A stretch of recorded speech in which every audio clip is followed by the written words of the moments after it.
Gates of Imagination presents The Great God Pan by Arthur Machen. Read by Arthur Lane. Chapter 1. The Experiment. I am glad you came, Clarke. Very glad indeed. I was not sure you could spare the time. I was able to make arrangements for a few days. Things are not very lively just now. But have you no misgivings, Raymond? Is it absolutely safe? The two men were slowly pacing the terrace in front of Dr. Raymond's house. The sun still hung above the western mountain line, but it shone with a dull red glow that cast no shadows, and all the air was quiet.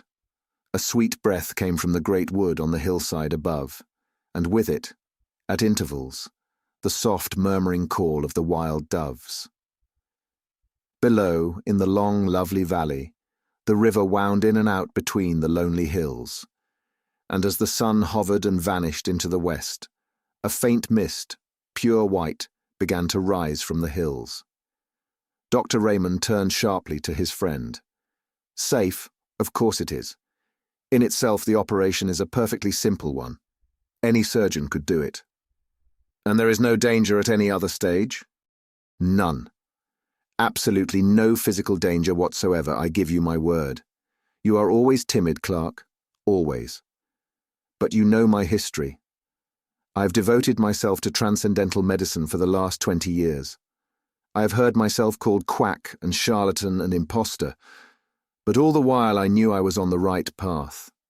5 years ago I reached the goal, and since then every day has been a preparation for what we shall do tonight. I should like to believe it is all true. Clarke knit his brows and looked doubtfully at Dr. Raymond. Are you perfectly sure, Raymond, that your theory is not a phantasmagoria? A splendid vision, certainly, but a mere vision after all. Dr. Raymond stopped in his walk and turned sharply. He was a middle-aged man, gaunt and thin, of a pale yellow complexion, but as he answered Clarke and faced him, there was a flush on his cheek. Look about you, Clarke. You see the mountain, and hill following after hill, as wave on wave.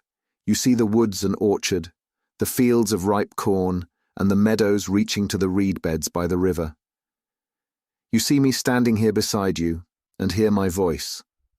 But I tell you that all these things, yes, from that star that has just shone out in the sky to the solid ground beneath our feet, I say that all these are but dreams and shadows, the shadows that hide the real world from our eyes.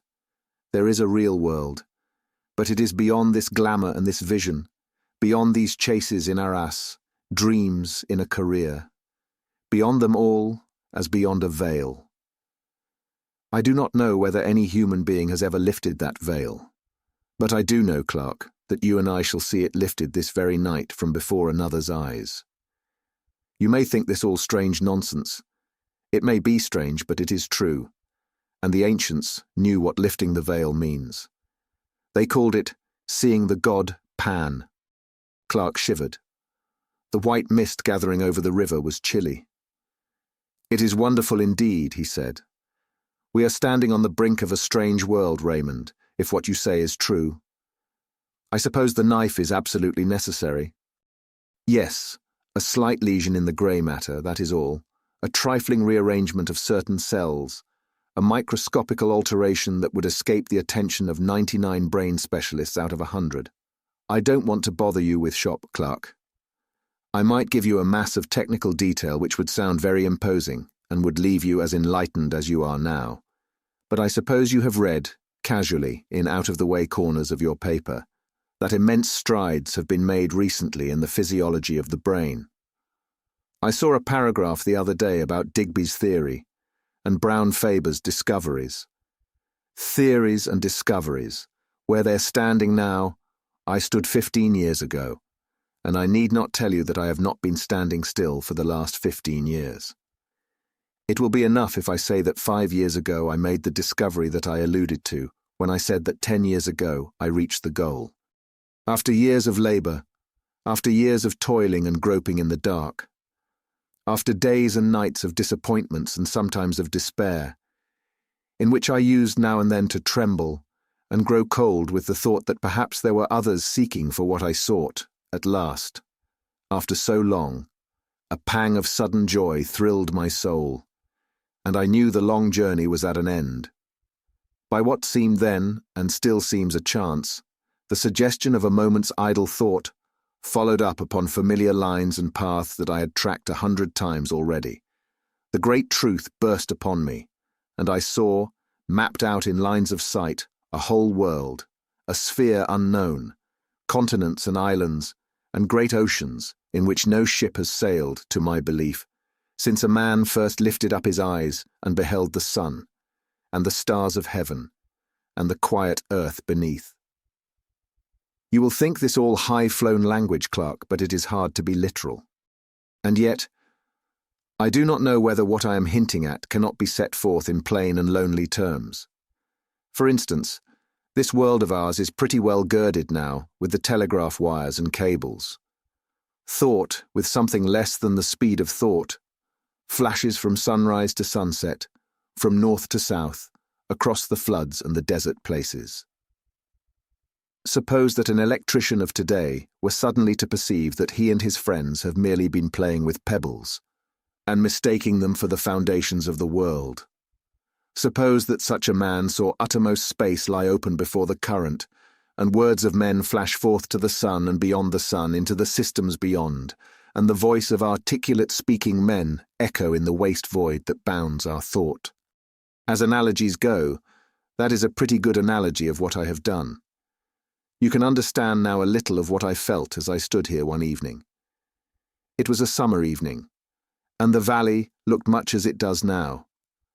I stood here and saw before me the unutterable, the unthinkable gulf that yawns profound between two worlds, the world of matter and the world of spirit. I saw the great empty deep stretch dim before me, and in that instant a bridge of light leapt from the earth to the unknown shore, and the abyss was spanned. You may look in Brown Faber's book if you like, and you will find that to the present day men of science are unable to account for the presence, or to specify the functions of a certain group of nerve cells in the brain. That group is, as it were, land to let, a mere waste place for fanciful theories. I am not in the position of Brown Faber and the specialists. I am perfectly instructed as to the possible functions of those nerve centers in the scheme of things. With a touch, I can bring them into play. With a touch, I say, I can set free the current. With a touch, I can complete the communication between this world of sense and... We shall be able to finish the sentence later on. Yes, the knife is necessary, but think what that knife will effect. It will level utterly the solid wall of sense, and probably, for the first time since man was made, a spirit will gaze on a spirit world. Clarke, Mary will see the god Pan. But you remember what you wrote to me. I thought it would be requisite that she... He whispered the rest into the doctor's ear. Not at all, not at all, that is nonsense, I assure you. Indeed, it is better as it is, I am quite certain of that. Consider the matter well, Raymond. It's a great responsibility. Something might go wrong. You would be a miserable man for the rest of your days. No, I think not, even if the worst happened. As you know, I rescued Mary from the gutter, and from almost certain starvation when she was a child. I think her life is mine, to use as I see fit. Come, it's getting late. We had better go in. Dr. Raymond led the way into the house, through the hall, and down a long, dark passage. He took a key from his pocket and opened a heavy door, and motioned Clarke into his laboratory. It had once been a billiard room, and was lighted by a glass dome in the centre of the ceiling, whence there still shone a sad grey light on the figure of the doctor as he lit a lamp with a heavy shade, and placed it on a table in the middle of the room. Clarke looked about him. Scarcely a foot of wall remained bare. There were shelves all around laden with bottles and phials of all shapes and colours, and at one end stood a little Chippendale bookcase. Raymond pointed to this. You see that parchment Oswald Crollius? He was one of the first to show me the way, though I don't think he ever found it himself. That is a strange saying of his. In every grain of wheat there lies hidden the soul of a star. There was not much furniture in the laboratory. The table in the centre, a stone slab with a drain in one corner, the 2 armchairs on which Raymond and Clarke were sitting, that was all, except an odd-looking chair at the furthest end of the room. Clarke looked at it and raised his eyebrows. "Yes, that is the chair," said Raymond. "We may as well place it in position." He got up and wheeled the chair to the light and began raising and lowering it, letting down the seat, setting the back at various angles, and adjusting the footrest. It looked comfortable enough, and Clarke passed his hand over the soft green velvet as the doctor manipulated the levers.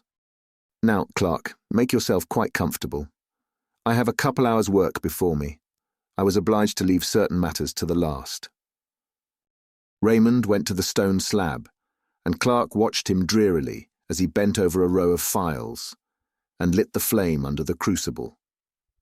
The doctor had a small hand lamp, shaded as the larger one, on a ledge above his apparatus, and Clarke, who sat in the shadows, looked down at the great, shadowy room, wondering at the bizarre effects of brilliant light and undefined darkness contrasting with one another. Soon he became conscious of an odd odour. At first the merest suggestion of odour in the room, and as it grew more decided, he felt surprised that he was not reminded of the chemist's shop or the surgery. Clarke found himself idly endeavouring to analyse the sensation, and half-conscious, he began to think of a day, 15 years ago, that he had spent roaming through the woods and meadows near his own home. It was a burning day at the beginning of August. The heat had dimmed the outlines of all things and all distances with a faint mist, and people who observed the thermometer spoke of an abnormal register, of a temperature that was almost tropical. Strangely, that wonderful hot day of the 50s rose up again in Clarke's imagination. The sense of dazzling, all-pervading sunlight seemed to blot out the shadows and the lights of the laboratory, and he felt again the heated air beating in gusts about his face, saw the shimmer rising from the turf, and heard the myriad murmur of the summer. "I hope the smell doesn't annoy you, Clarke. There's nothing unwholesome about it. It may make you a bit sleepy, that's all."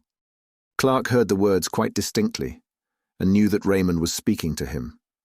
But for the life of him, he could not rouse himself from his lethargy. He could only think of the lonely walk he had taken 15 years ago. It was his last look at the fields and woods he had known since he was a child, and now it all stood out in brilliant light, as a picture before him.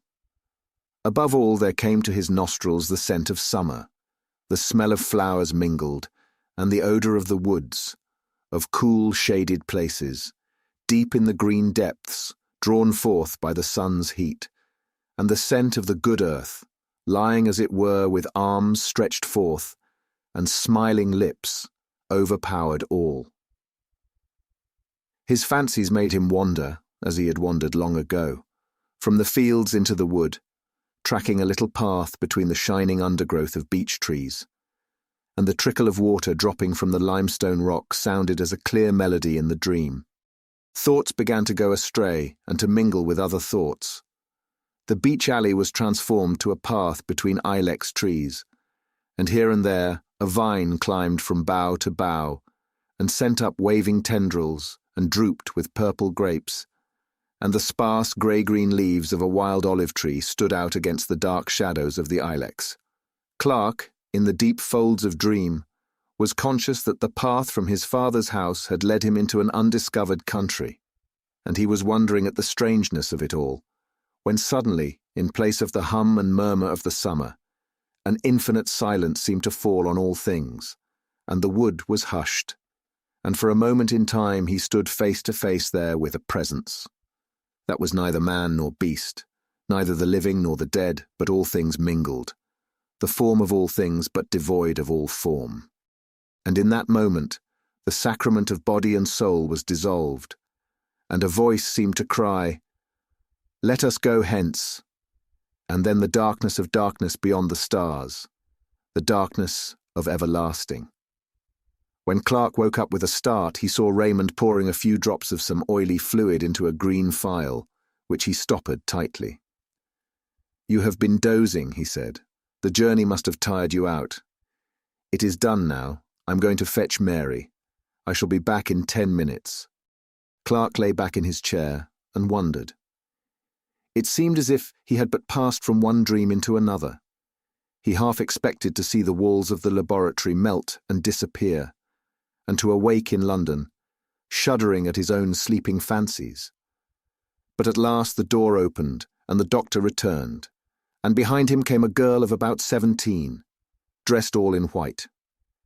She was so beautiful that Clarke did not wonder at what the doctor had written to him. She was blushing now over face and neck and arms, but Raymond seemed unmoved. "Mary," he said, "the time has come. You are quite free. Are you willing to trust yourself to me entirely?" "Yes, dear." "Do you hear that, Clarke? You are my witness.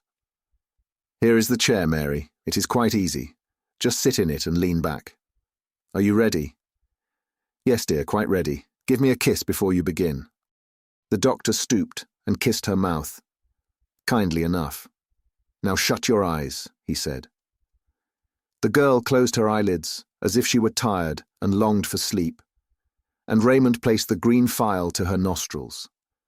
Her face grew white, whiter than her dress.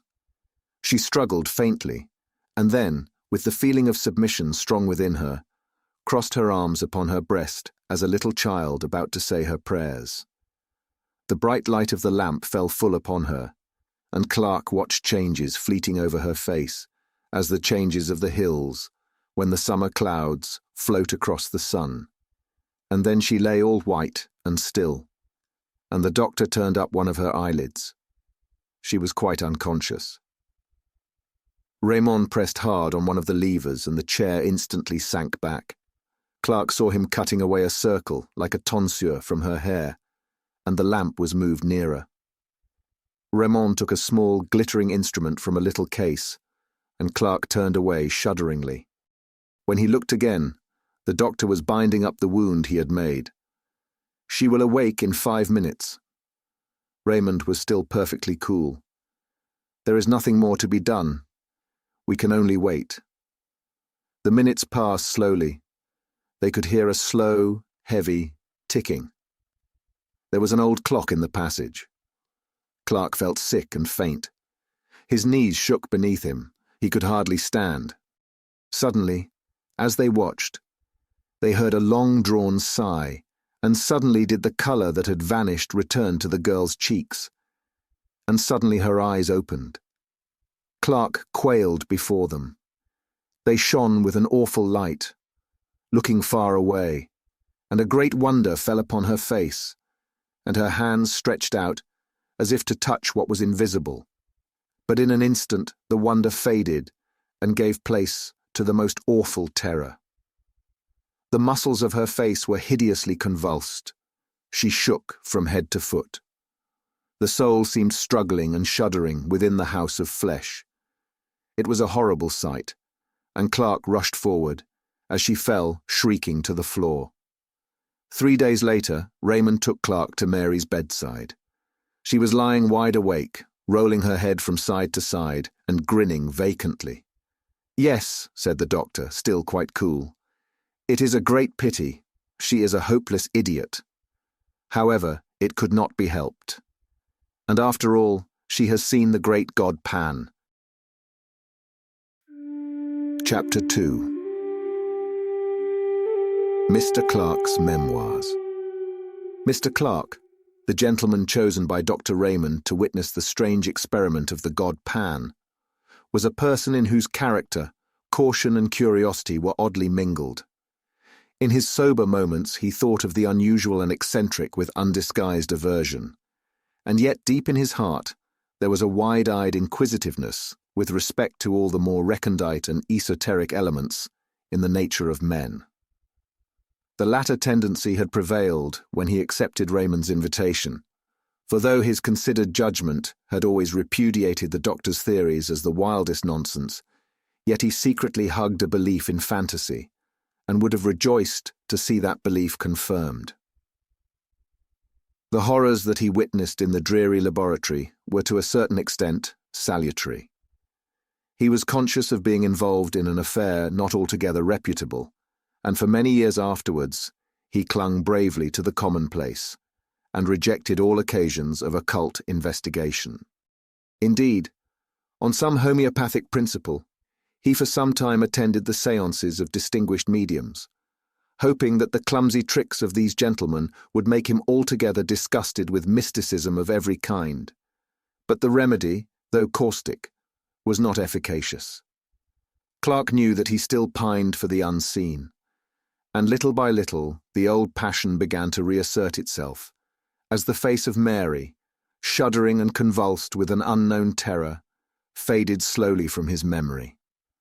Occupied all day in pursuits both serious and lucrative, the temptation to relax in the evening was too great, especially in the winter months, when the fire cast a warm glow over his snug bachelor apartment, and a bottle of some choice claret stood ready by his elbow. His dinner digested, he would make a brief pretence of reading the evening paper, but the mere catalogue of news soon palled upon him, and Clarke would find himself casting glances of warm desire in the direction of an old Japanese bureau, which stood at a pleasant distance from the hearth. Like a boy before a jam closet, for a few minutes he would hover indecisive, but lust always prevailed, and Clarke ended by drawing up his chair, lighting a candle and sitting down before the bureau.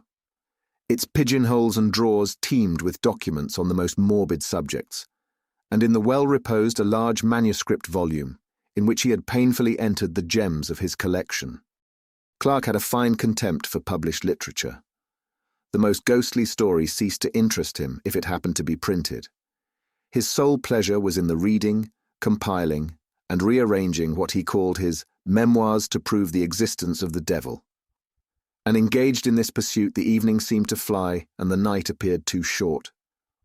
On one particular evening, an ugly December night, black with fog and raw with frost, Clarke hurried over his dinner and scarcely deigned to observe his customary ritual of taking up the paper and laying it down again. He paced 2 or 3 times up and down the room and opened the bureau, stood still a moment and sat down. He leant back, absorbed in one of those dreams to which he was subject, and at length drew out his book and opened it at the last entry. There were 3 or 4 pages densely covered with Clarke's round, set penmanship, and at the beginning he had written in a somewhat larger hand, "Singular narrative told me by my friend Dr. Phillips. He assures me that all the facts related therein are strictly and wholly true, but refuses to give either the surnames of the persons concerned or the place where these extraordinary events occurred." Mr. Clarke began to read over the account for the 10th time, glancing now and then at the pencil notes he'd made when it was told him by his friend. It was one of his humours to pride himself on a certain literary ability. He thought well of his style and took pains in arranging the circumstances in dramatic order. He read the following story. The persons concerned in this statement are Helen V., who, if she is still alive, must now be a woman of 23, Rachel M., since deceased, who was a year younger than the above, and Trevor W., an imbecile, aged 18. These persons were at the period of the story inhabitants of a village on the borders of Wales, a place of some importance in the time of the Roman occupation, but now a scattered hamlet of not more than 500 souls. It is situated on rising ground, about 6 miles from the sea, and is sheltered by a large and picturesque forest. Some 11 years ago, Helen V. came to the village under rather peculiar circumstances. It is understood that she, being an orphan, was adopted in her infancy by a distant relative, who brought her up in his own house until she was 12 years old. Thinking, however, that it would be better for the child to have playmates of her own age, he advertised in several local papers for a good home in a comfortable farmhouse for a girl of 12, and this advertisement was answered by Mr. R., a well-to-do farmer in the above-mentioned village. His references proving satisfactory, the gentleman sent his adopted daughter to Mr. R. with a letter, in which he stipulated that the girl should have a room to herself, and stated that her guardians need be at no trouble in the matter of education, as she was already sufficiently educated for the position in life which she would occupy. In fact, Mr. R was given to understand that the girl be allowed to find her own occupations, and to spend her time almost as she liked. Mr. R duly met her at the nearest station, a town 7 miles away from his house, and seems to have remarked nothing extraordinary about the child, except that she was reticent as to her former life and her adopted father. She was, however, of a very different type from the inhabitants of the village. Her skin was a pale, clear olive, and her features were strongly marked and of a somewhat foreign character. She appears to have settled down easily enough into farmhouse life and became a favourite with the children, who sometimes went with her on her rambles in the forest, for this was her amusement. Mr. E. R states that he has known her to go out by herself directly after their early breakfast, and not return till after dusk, and that, feeling uneasy at a young girl being out alone for so many hours, he communicated with her adopted father, who replied in a brief note that Helen must do as she chose. In the winter, when the forest paths are impassable, she spent most of her time in her bedroom, where she slept alone, according to the instructions of her relative. It was on one of these expeditions to the forest that the first of the singular incidents with which this girl is connected occurred, the date being about a year after her arrival at the village. The preceding winter had been remarkably severe, the snow drifting to a great depth, and the frost continuing for an unexampled period, and the summer following was as noteworthy for its extreme heat. On one of the very hottest days in this summer, Helen V. left the farmhouse for one of her long rambles in the forest, taking with her, as usual, some bread and meat for lunch. She was seen by some men in the fields, making for the old Roman road, a green causeway which traverses the highest part of the wood, and they were astonished to observe that the girl had taken off her hat, though the heat of the sun was already tropical. As it happened, a labourer, Joseph W. by name, was working in the forest near the Roman road, and at 12 o'clock his little son, Trevor, brought the man his dinner of bread and cheese. After the meal, the boy, who was about 7 years old at the time, left his father at work, and, as he said, went to look for flowers in the wood, and the man, who could hear him shouting with delight at his discoveries, felt no uneasiness. Suddenly, however, he was horrified at hearing the most dreadful screams, evidently the result of great terror, proceeding from the direction in which his son had gone, and he hastily threw down his tools and ran to see what had happened.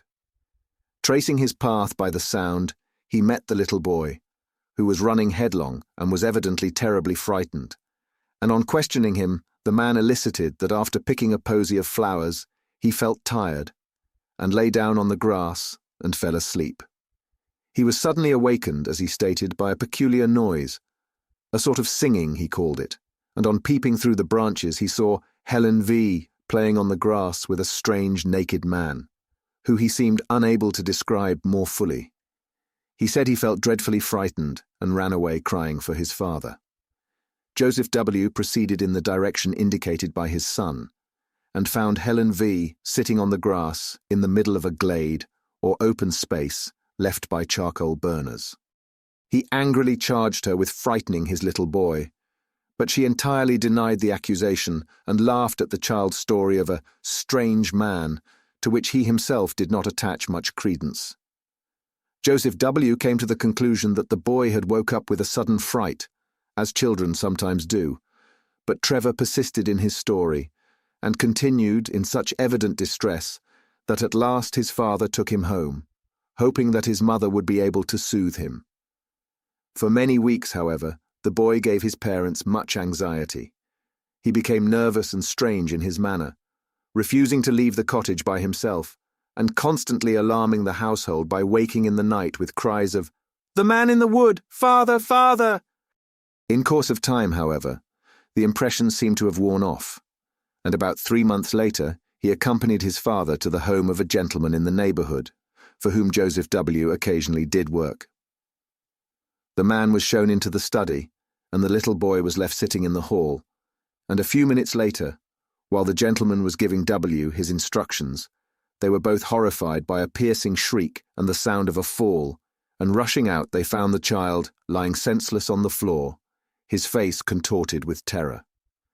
The doctor was immediately summoned, and after some examination, he pronounced the child to be suffering from a kind of fit, apparently produced by a sudden shock. The boy was taken to one of the bedrooms, and after some time recovered consciousness, but only to pass into a condition described by the medical man as one of violent hysteria. The doctor exhibited a strong sedative, and in the course of 2 hours pronounced him fit to walk home. But in passing through the hall, the paroxysms of fright returned, and with additional violence.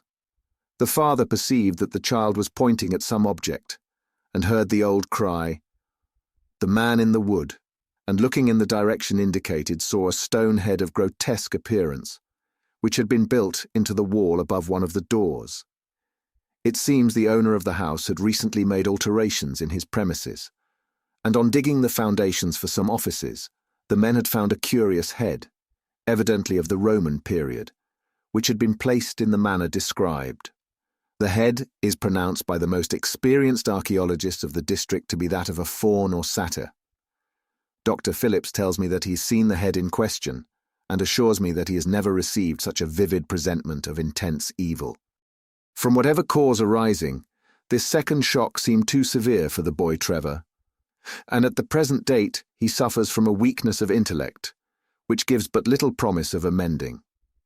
The matter caused a good deal of sensation at the time, and the girl Helen was closely questioned by Mr. R, but to no purpose, she steadfastly denying that she had frightened or in any way molested Trevor. The second event with which this girl's name is connected took place about 6 years ago, and is of a still more extraordinary character.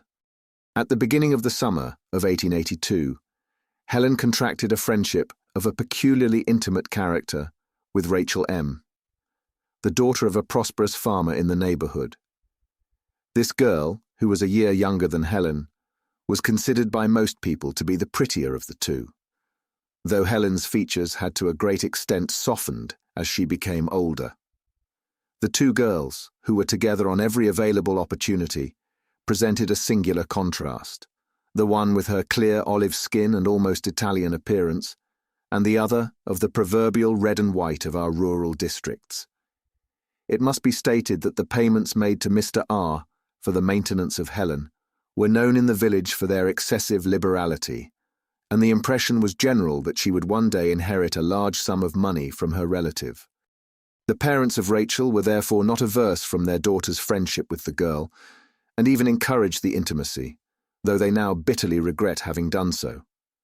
Helen still retained her extraordinary fondness for the forest, and on several occasions Rachel accompanied her, the two friends setting out early in the morning, and remaining in the wood until dusk. Once or twice after these excursions, Mrs. Marr thought her daughter's manner rather peculiar. She seemed languid and dreamy, and as it has been expressed, different from herself. But these peculiarities seem to have been thought too trifling for remark. One evening, however, after Rachel had come home, her mother heard a noise which sounded like suppressed weeping in the girl's room, and on going in found her lying, half undressed, upon the bed, evidently in the greatest distress. As soon as she saw her mother, she exclaimed, "Ah, mother, mother, why did you let me go to the forest with Helen?" Mrs. M. was astonished at so strange a question, and proceeded to make inquiries. Rachel told her a wild story. She said, Clarke closed the book with a snap, and turned his chair towards the fire. When his friend sat one evening in that very chair, and told his story, Clarke had interrupted him at a point a little subsequent to this, had cut short his words in a paroxysm of horror. "My God," he had exclaimed, think what you're saying. It is too incredible, too monstrous. Such things can never be in this quiet world, where men and women live and die, and struggle and conquer, or maybe fail, and fall down under sorrow, and grieve and suffer strange fortunes for many a year. But not this, Phillips. Not such things as this. There must be some explanation, some way out of the terror. Why, man, if such a case were possible, our Earth would be a nightmare. But Phillips had told his story to the end, concluding, "Her flight remains a mystery to this day. She vanished in broad sunlight. They saw her walking in a meadow, and a few moments later, she was not there." Clarke tried to conceive the thing again, as he sat by the fire, and again his mind shuddered and shrank back, appalled before the sight of such awful, unspeakable elements enthroned as it were, and triumphant in human flesh. Before him stretched the long dim vista of the green causeway in the forest, as his friend had described it. He saw the swaying leaves and the quivering shadows on the grass. He saw the sunlight and the flowers, and far away, far in the long distance, the two figures moved toward him. One was Rachel, but the other. Clarke had tried his best to disbelieve it all, but at the end of the account, as he had written it in his book, he had placed the inscription, "Et diabolus incarnatus estimated et homo factus estimated." Chapter 3. The City of Resurrections. Herbert? Good God. Is it possible? Yes, my name's Herbert. I think I know your face too, but I don't remember your name. My memory is very queer. Don't you recollect Villiers of Wadham? So it is, so it is. I beg your pardon, Villiers. I didn't think I was begging of an old college friend. Good night. My dear fellow, this haste is unnecessary. My rooms are close by, but we won't go there just yet. Suppose we walk up Shaftesbury Avenue a little way. But how in heaven's name have you come to this pass, Herbert? It's a long story, Villiers, and a strange one too, but you can hear it if you like. Come on then. Take my arm, you don't seem very strong. The ill-assorted pair moved slowly up Rupert Street, the one in dirty, evil-looking rags, and the other attired in the regulation uniform of a man about town, trim, glossy, and eminently well-to-do. Villiers had emerged from his restaurant after an excellent dinner of many courses, assisted by an ingratiating little flask of Chianti, and in that frame of mind which was with him almost chronic, had delayed a moment by the door, peering round in the dimly lighted street in search of those mysterious incidents and persons with which the streets of London teem in every quarter and every hour. Villiers prided himself as a practised explorer of such obscure mazes and byways of London life, and in this unprofitable pursuit he displayed an assiduity which was worthy of more serious employment. Thus he stood by the lamp-post, surveying the passers-by with undisguised curiosity, and with that gravity known only to the systematic diner, had just enunciated in his mind the formula, "London has been called the City of Encounters. It is more than that. It is the City of Resurrections." When these reflections were suddenly interrupted by a piteous whine at his elbow, and a deplorable appeal for alms. He looked around in some irritation, and with a sudden shock found himself confronted with the embodied proof of his somewhat stilted fancies. There, close beside him, his face altered and disfigured by poverty and disgrace, his body barely covered by greasy, ill-fitting rags, stood his old friend Charles Herbert, who had matriculated on the same day as himself, with whom he had been merry and wise for 12 revolving terms.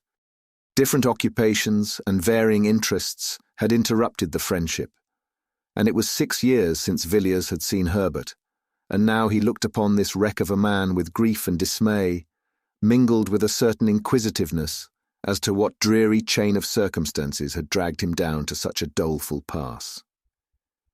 Villiers felt together with compassion all the relish of the amateur in mysteries, and congratulated himself on his leisurely speculations outside the restaurant.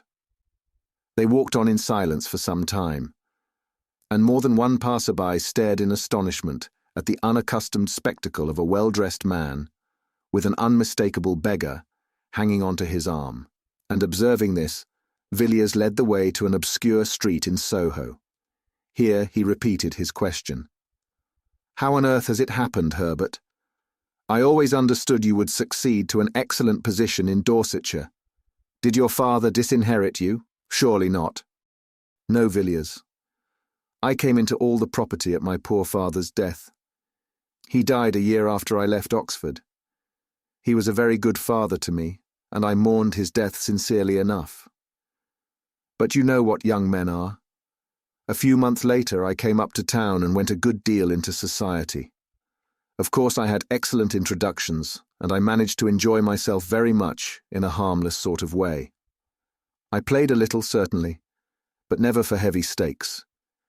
And the few bets I made on races brought me in money. Only a few pounds, you know, but enough to pay for cigars and such petty pleasures. It was in my second season that the tide turned. Of course you have heard of my marriage. No, I never heard anything about it. Yes, I married Villiers.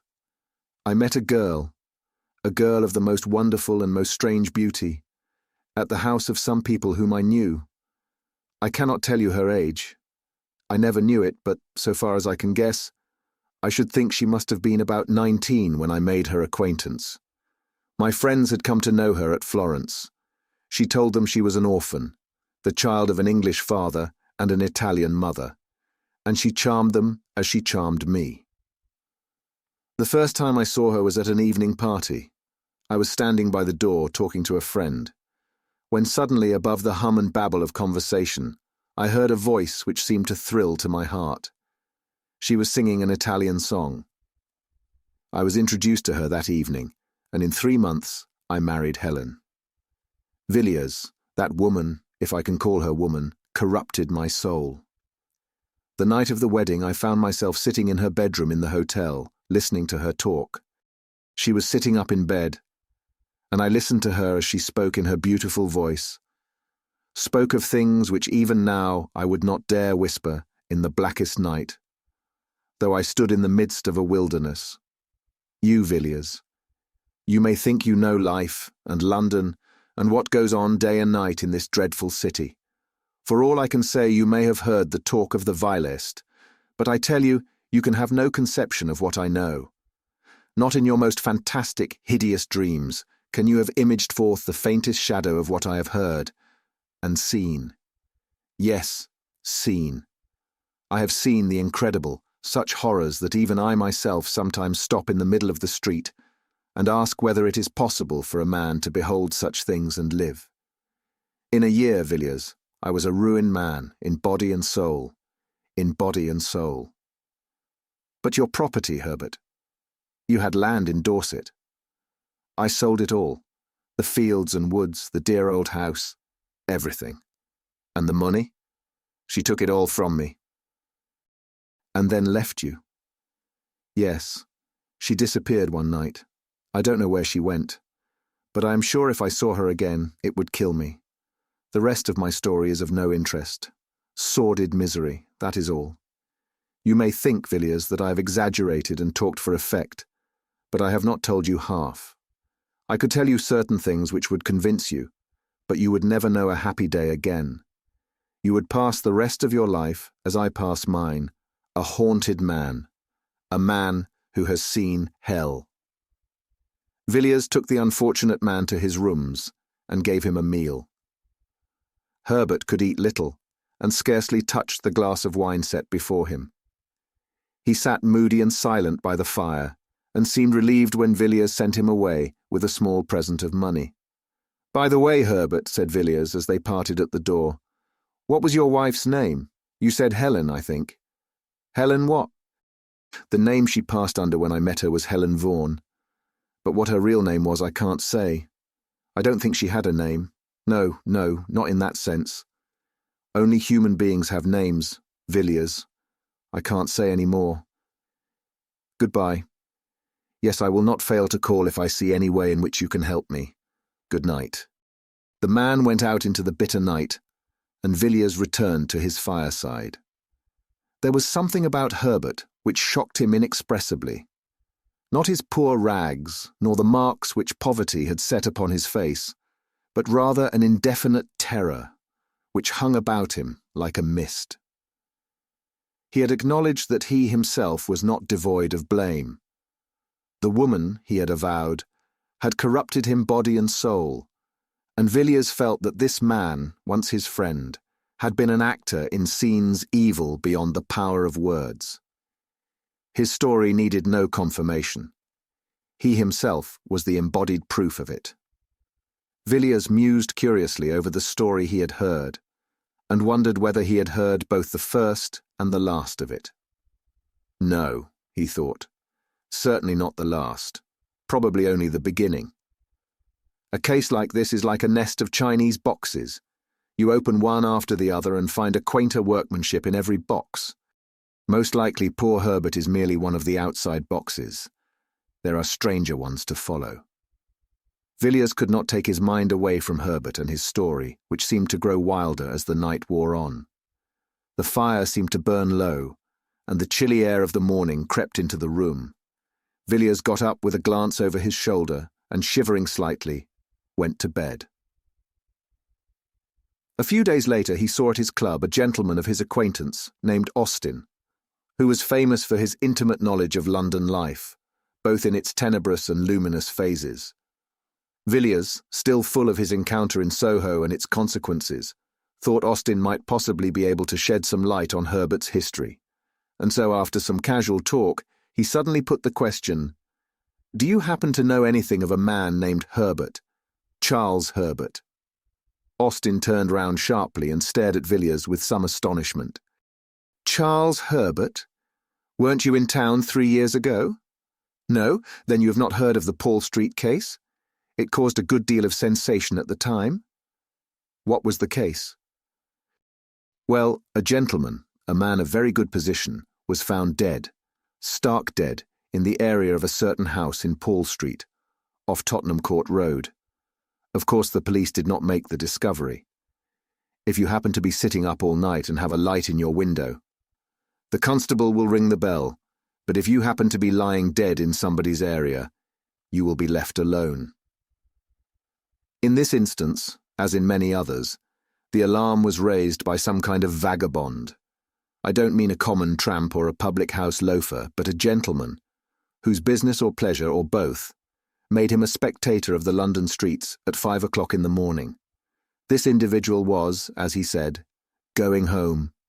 It did not appear whence or whither, and had occasion to pass through Paul Street between 4 and 5 a.m. Something or other caught his eye at number 20. He said, absurdly enough, that the house had the most unpleasant physiognomy he had ever observed, but at any rate he glanced down the area and was a good deal astonished to see a man lying on the stones, his limbs all huddled together, and his face turned up.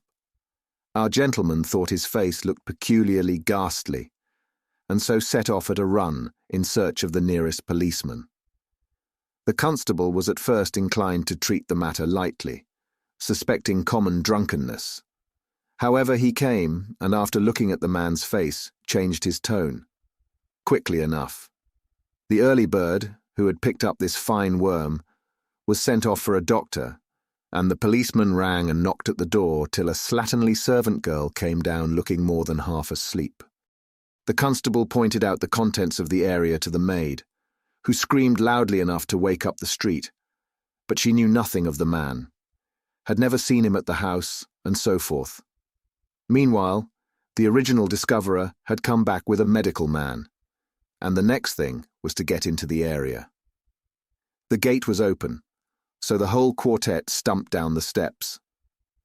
The doctor hardly needed a moment's examination. He said the poor fellow had been dead for several hours, and it was then the case began to get interesting. The dead man had not been robbed, and in one of his pockets were papers identifying him as, well, as a man of good family and means, a favourite in society, and nobody's enemy, as far as could be known. I don't give his name, Villiers, because it has nothing to do with the story, and because it's no good raking up these affairs about the dead when there are no relations living. The next curious point was that the medical men couldn't agree as to how he met his death. There were some slight bruises on his shoulders, but they were so slight that it looked as if he had been pushed roughly out of the kitchen door, and not thrown over the railings from the street, or even dragged down the steps. But there were positively no other marks of violence about him, certainly none that would account for his death, and when they came to the autopsy, there wasn't a trace of poison of any kind. Of course, the police wanted to know all about the people at number 20. And here again, so I have heard from private sources, one or two other very curious points came out. It appears that the occupants of the house were a Mr. and Mrs. Charles Herbert. He was said to be a landed proprietor, though it struck most people that Paul Street was not exactly the place to look for country gentry. As for Mrs. Herbert, nobody seemed to know who or what she was, and between ourselves, I fancy the divers after her history found themselves in rather strange waters. Of course, they both denied knowing anything about the deceased, and in default of any evidence against them, they were discharged. But some very odd things came out about them. Though it was between 5 and 6 in the morning when the dead man was removed, a large crowd had collected, and several of the neighbours ran to see what was going on.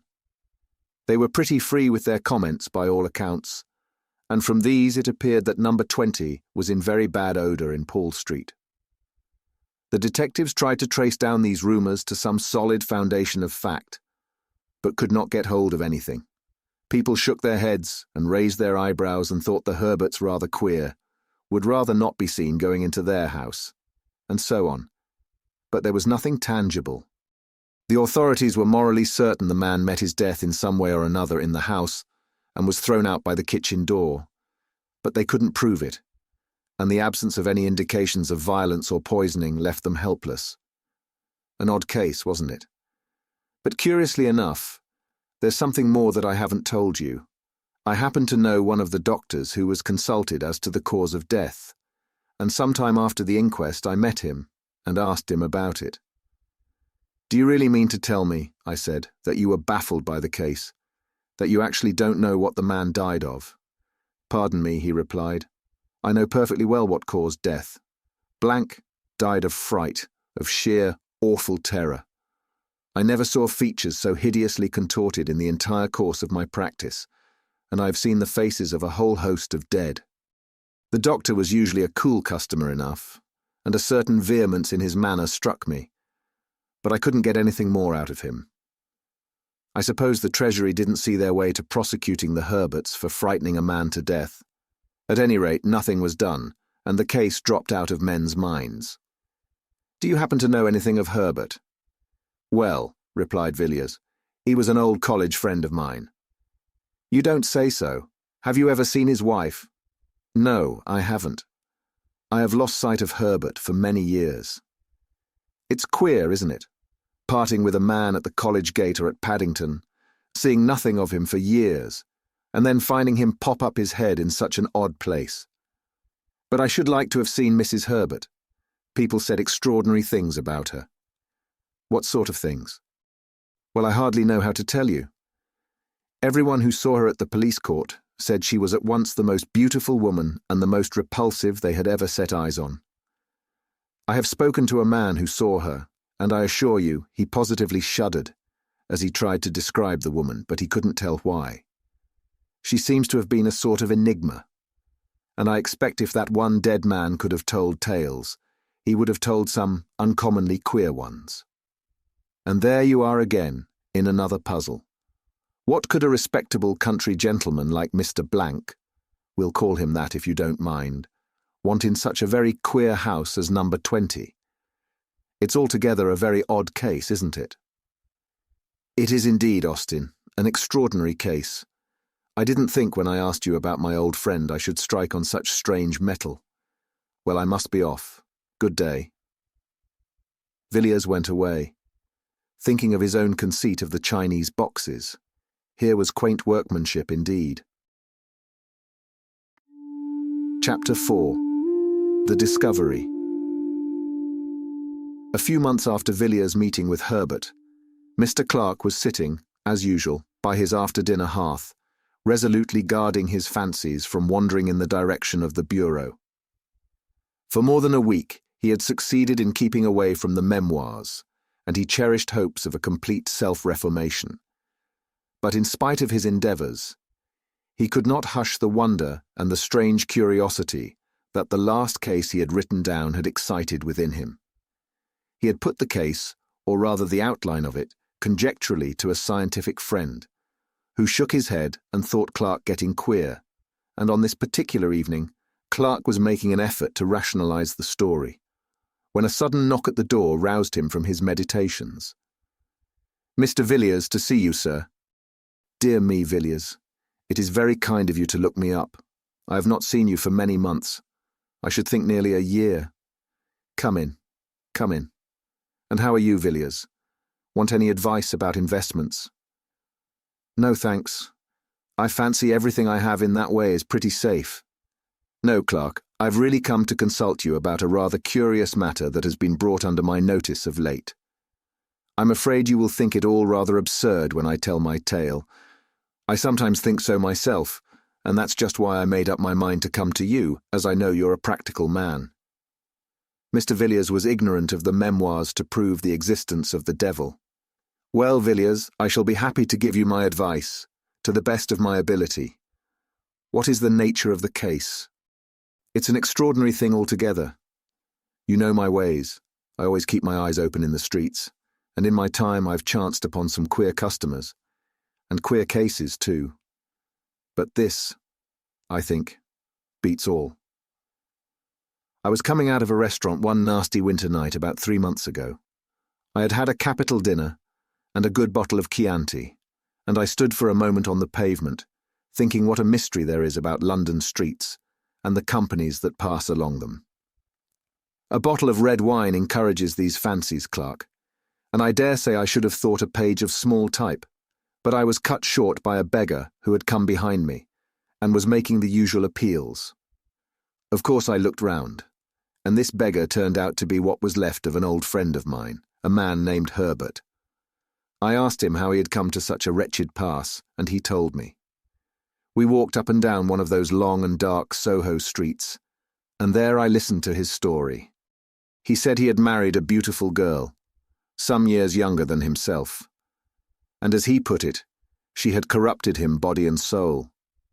He wouldn't go into details. He said he dare not, that what he had seen and heard haunted him by night and day, and when I looked in his face, I knew he was speaking the truth. There was something about the man that made me shiver. I don't know why, but it was there. I gave him a little money and sent him away, and I assure you that when he was gone, I gasped for breath. His presence seemed to chill one's blood. Isn't this all just a little fanciful, Villiers? I suppose the poor fellow had made an imprudent marriage, and in plain English, gone to the bad. Well, listen to this. Villiers told Clarke the story he'd heard from Austin. You see, he concluded, there can be but little doubt that this Mr. Blank, whoever he was, died of sheer terror. He saw something so awful, so terrible, that it cut short his life. And what he saw, he most certainly saw in that house, which somehow or other had got a bad name in the neighbourhood. I had the curiosity to go and look at the place for myself. It's a saddening kind of street. The houses are old enough to be mean and dreary, but not old enough to be quaint. As far as I could see, most of them are let-in lodgings, furnished and unfurnished, and almost every door has 3 bells to it. Here and there the ground floors have been made into shops of the commonest kind. It's a dismal street in every way. I found number 20 was to let, and I went to the agents and got the key. Of course, I should have heard nothing of the Herberts in that quarter. But I asked the man, fair and square, how long they had left the house, and whether there had been other tenants in the meanwhile. He looked at me queerly for a minute, and told me the Herberts had left immediately after the unpleasantness, as he called it, and since then the house had been empty. Mr. Villiers paused for a moment. I've always been rather fond of going over empty houses. There's a sort of fascination about the desolate, empty rooms, with the nails sticking in the walls and the dust thick upon the window sills. But I didn't enjoy going over number 20 Paul Street. I had hardly put my foot inside the passage when I noticed a queer, heavy feeling about the air of the house. Of course, all empty houses are stuffy and so forth. But this was something quite different. I can't describe it to you, but it seemed to stop the breath. I went into the front room and the back room and the kitchens downstairs, They were all dirty and dusty enough, as you would expect, but there was something strange about them all. I couldn't define it to you. I only know I felt queer. It was one of the rooms on the first floor, though. That was the worst. It was a largish room, and once on a time the paper must have been cheerful enough, but when I saw it, paint, paper, and everything were most doleful. But the room was full of horror. I felt my teeth grinding as I put my hand on the door, and when I went in, I thought I should have fallen fainting to the floor. However, I pulled myself together and stood against the end wall, wondering what on earth there could be about the room to make my limbs tremble, and my heart beat as if I were at the hour of death. In one corner there was a pile of newspapers littered on the floor, and I began looking at them. They were papers of 3 or 4 years ago, some of them half torn, and some crumpled as if they had been used for packing. I turned the whole pile over, and amongst them I found a curious drawing. I will show it to you presently. But I couldn't stay in the room. I felt it was overpowering me. I was thankful to come out, safe and sound, into the open air. People stared at me as I walked along the street, and one man said I was drunk. I was staggering about from one side of the pavement to the other, and it was as much as I could do to take the key back to the agent and get home. I was in bed for a week, suffering from what my doctor called nervous shock and exhaustion. One of those days, I was reading the evening paper and happened to notice a paragraph headed, "Starved to Death." It was the usual style of thing, a model lodging house in Marylebone, a door locked for several days, and a dead man in his chair when they broke in. The deceased, said the paragraph, was known as Charles Herbert, and is believed to have been once a prosperous country gentleman. His name was familiar to the public 3 years ago in connection with the mysterious death in Paul Street, Tottenham Court Road, the deceased being the tenant of the house number 20, in the area of which a gentleman of good position was found dead under circumstances not devoid of suspicion. A tragic ending, wasn't it? But after all, if what he told me were true, which I'm sure it was, the man's life was all a tragedy, and a tragedy of a stranger sort than they put on the boards. "And that is the story, is it?" said Clarke, musingly. "Yes, that is the story." "Well, really, Villiers, I scarcely know what to say about it. There are no doubt circumstances in the case which seem peculiar. The finding of the dead man in the area of Herbert's house, for instance, and the extraordinary opinion of the physician as to the cause of death. But after all, it is conceivable that the facts may be explained in a straightforward manner. As to your own sensations, when you went to see the house, I would suggest that they were due to a vivid imagination. You must have been brooding, in a semi-conscious way, over what you had heard. I don't exactly see what more can be said or done in the matter. You evidently think there is a mystery of some kind, but Herbert is dead. Where then do you propose to look? I propose to look for the woman whom he married. She is the mystery. The two men sat silent by the fireside, Clarke secretly congratulating himself on having successfully kept up the character of advocate of the commonplace, and Villiers wrapped in his gloomy fancies. "I think I will have a cigarette," he said at last, and put his hand in his pocket to feel for the cigarette case. "Ah," he said, starting slightly, "I forgot I had something to show you. You remember my saying that I had found a rather curious sketch amongst the pile of old newspapers at the house in Paul Street. Here it is." Villiers drew out a small thin parcel from his pocket. It was covered with brown paper and secured with string, and the knots were troublesome. In spite of himself, Clarke felt inquisitive. He bent forward on his chair as Villiers painfully undid the string and unfolded the outer covering. Inside was a second wrapping of tissue, and Villiers took it off and handed the small piece of paper to Clarke without a word. There was dead silence in the room for 5 minutes or more. The two men sat so still that they could hear the ticking of the tall, old-fashioned clock that stood outside in the hall, and in the mind of one of them the slow monotony of sound woke up a far, far memory. He was looking intently at the small pen-and-ink sketch of the woman's head. It had evidently been drawn with great care, and by a true artist, for the woman's soul looked out of the eyes, and the lips were parted with a strange smile. Clarke gazed still at the face. It brought to his memory one summer evening, long ago. He saw again the long, lovely valley, the river winding between the hills, the meadows and the cornfields, the dull red sun, and the cold white mist rising from the water. He heard a voice speaking to him across the waves of many years and saying, "Clarke, Mary will see the god Pan."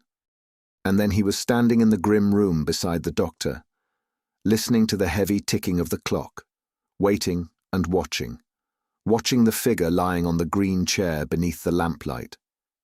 Mary rose up, and he looked into her eyes, and his heart grew cold within him. "Who is this woman?" he said at last. His voice was dry and hoarse. "That is the woman who Herbert married." Clarke looked again at the sketch. It was not Mary after all. There certainly was Mary's face, but there was something else, something he had not seen on Mary's features when the white-clad girl entered the laboratory with the doctor, nor at her terrible awakening, nor when she lay grinning on the bed. Whatever it was, the glance that came from those eyes, the smile on the full lips, or the expression of the whole face, Clarke shuddered before it at his inmost soul, and thought, unconsciously, of Dr. Phillips' words. "The most vivid presentment of evil I have ever seen." He turned the paper over mechanically in his hand and glanced at the back. "Good God, Clarke, what is the matter?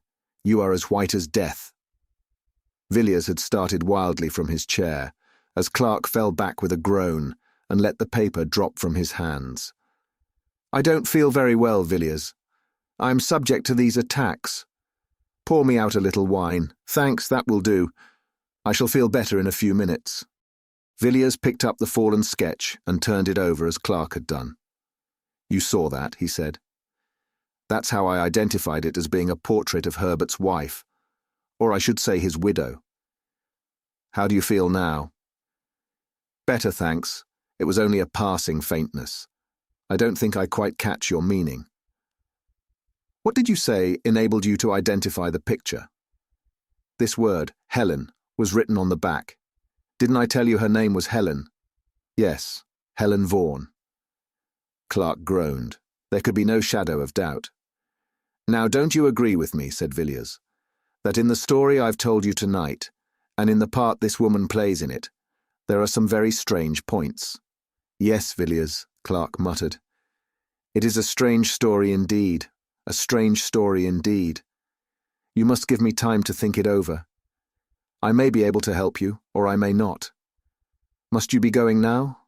Well, good night, Villiers, good night. Come and see me in the course of a week." Chapter 5. The Letter of Advice.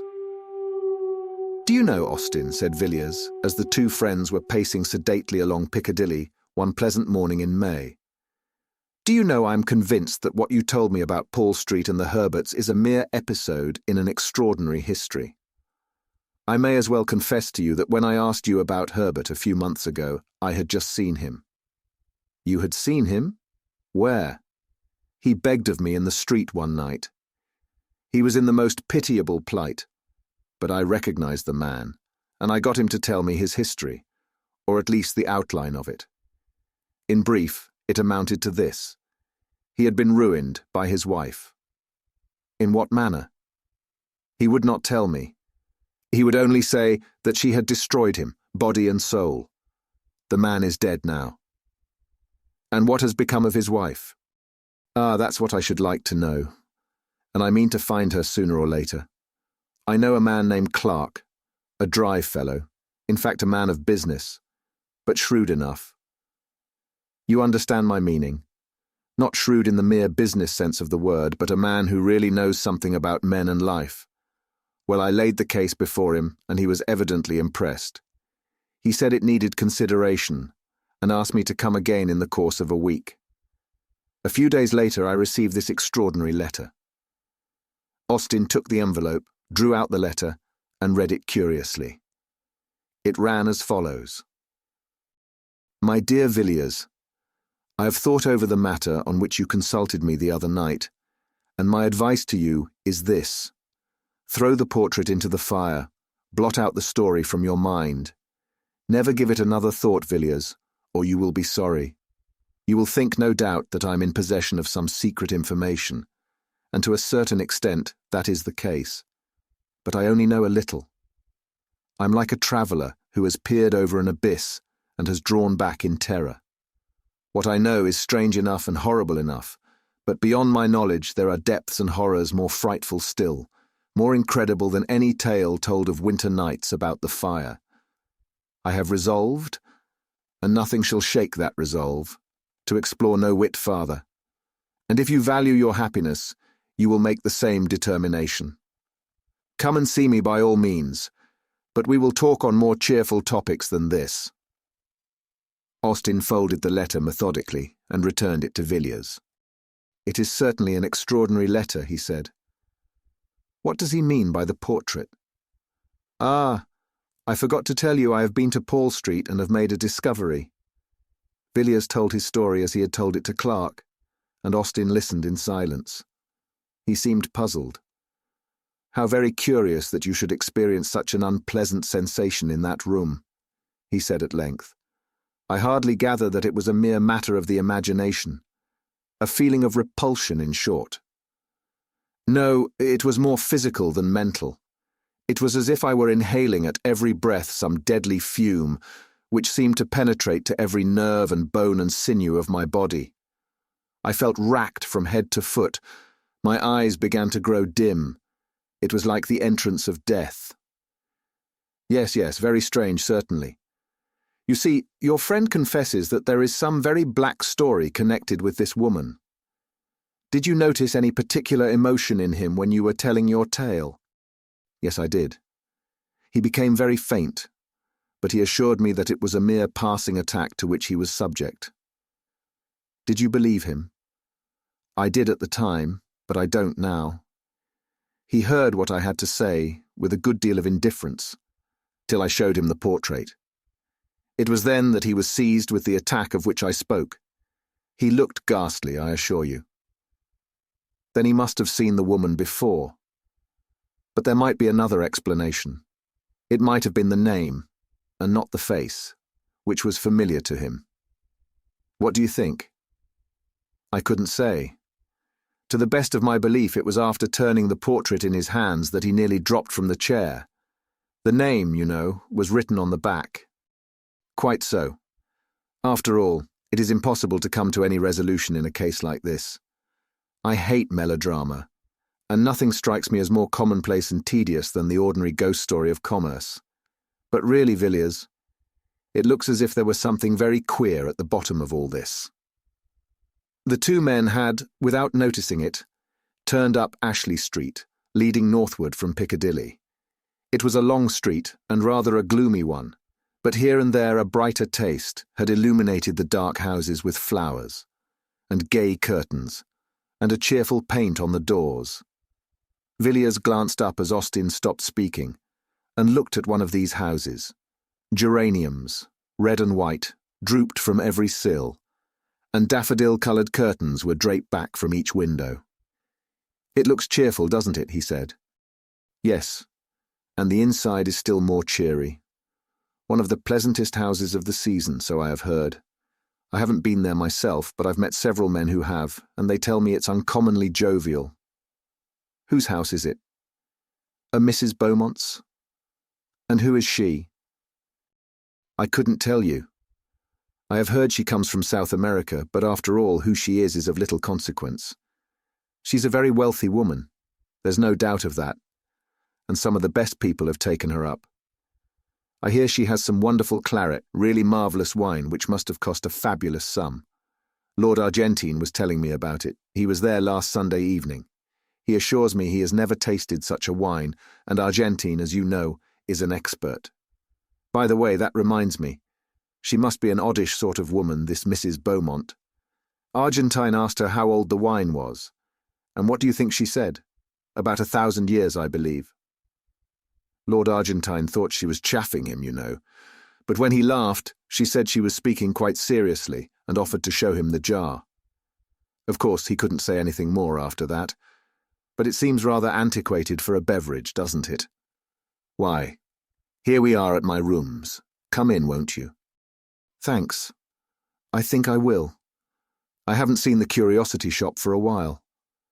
It was a room furnished richly yet oddly, where every jar and bookcase and table and every rug and jar and ornament seemed to be a thing apart, preserving each its own individuality. Anything fresh lately? Said Villiers after a while. No, I think not. You saw those queer jugs, didn't you? I thought so. I don't think I've come across anything for the last few weeks. Austin glanced around the room, from cupboard to cupboard, from shelf to shelf, in search of some new oddity. His eyes fell at last on an odd chest, pleasantly and quaintly carved, which stood in a dark corner of the room. Ah, he said, I was forgetting. I've got something to show you. Austin unlocked the chest, drew out a thick quarto volume, laid it on the table and resumed the cigar he had put down. Did you know Arthur Merrick, the painter? Villiers? A little. I met him 2 or 3 times at the house of a friend of mine. What has become of him? I haven't heard his name mentioned for some time. He's dead. You don't say so. Quite young, wasn't he? Yes, only 30 when he died. What did he die of? I don't know. He was an intimate friend of mine, and a thoroughly good fellow. He used to come here and talk to me for hours, and he was one of the best talkers I have met. He could even talk about painting, and that's more than can be said of most painters. About 18 months ago he was feeling rather overworked, and partly at my suggestion he went off on a sort of roving expedition, with no very definite end or aim about it. I believe New York was to be his first port, but I never heard from him.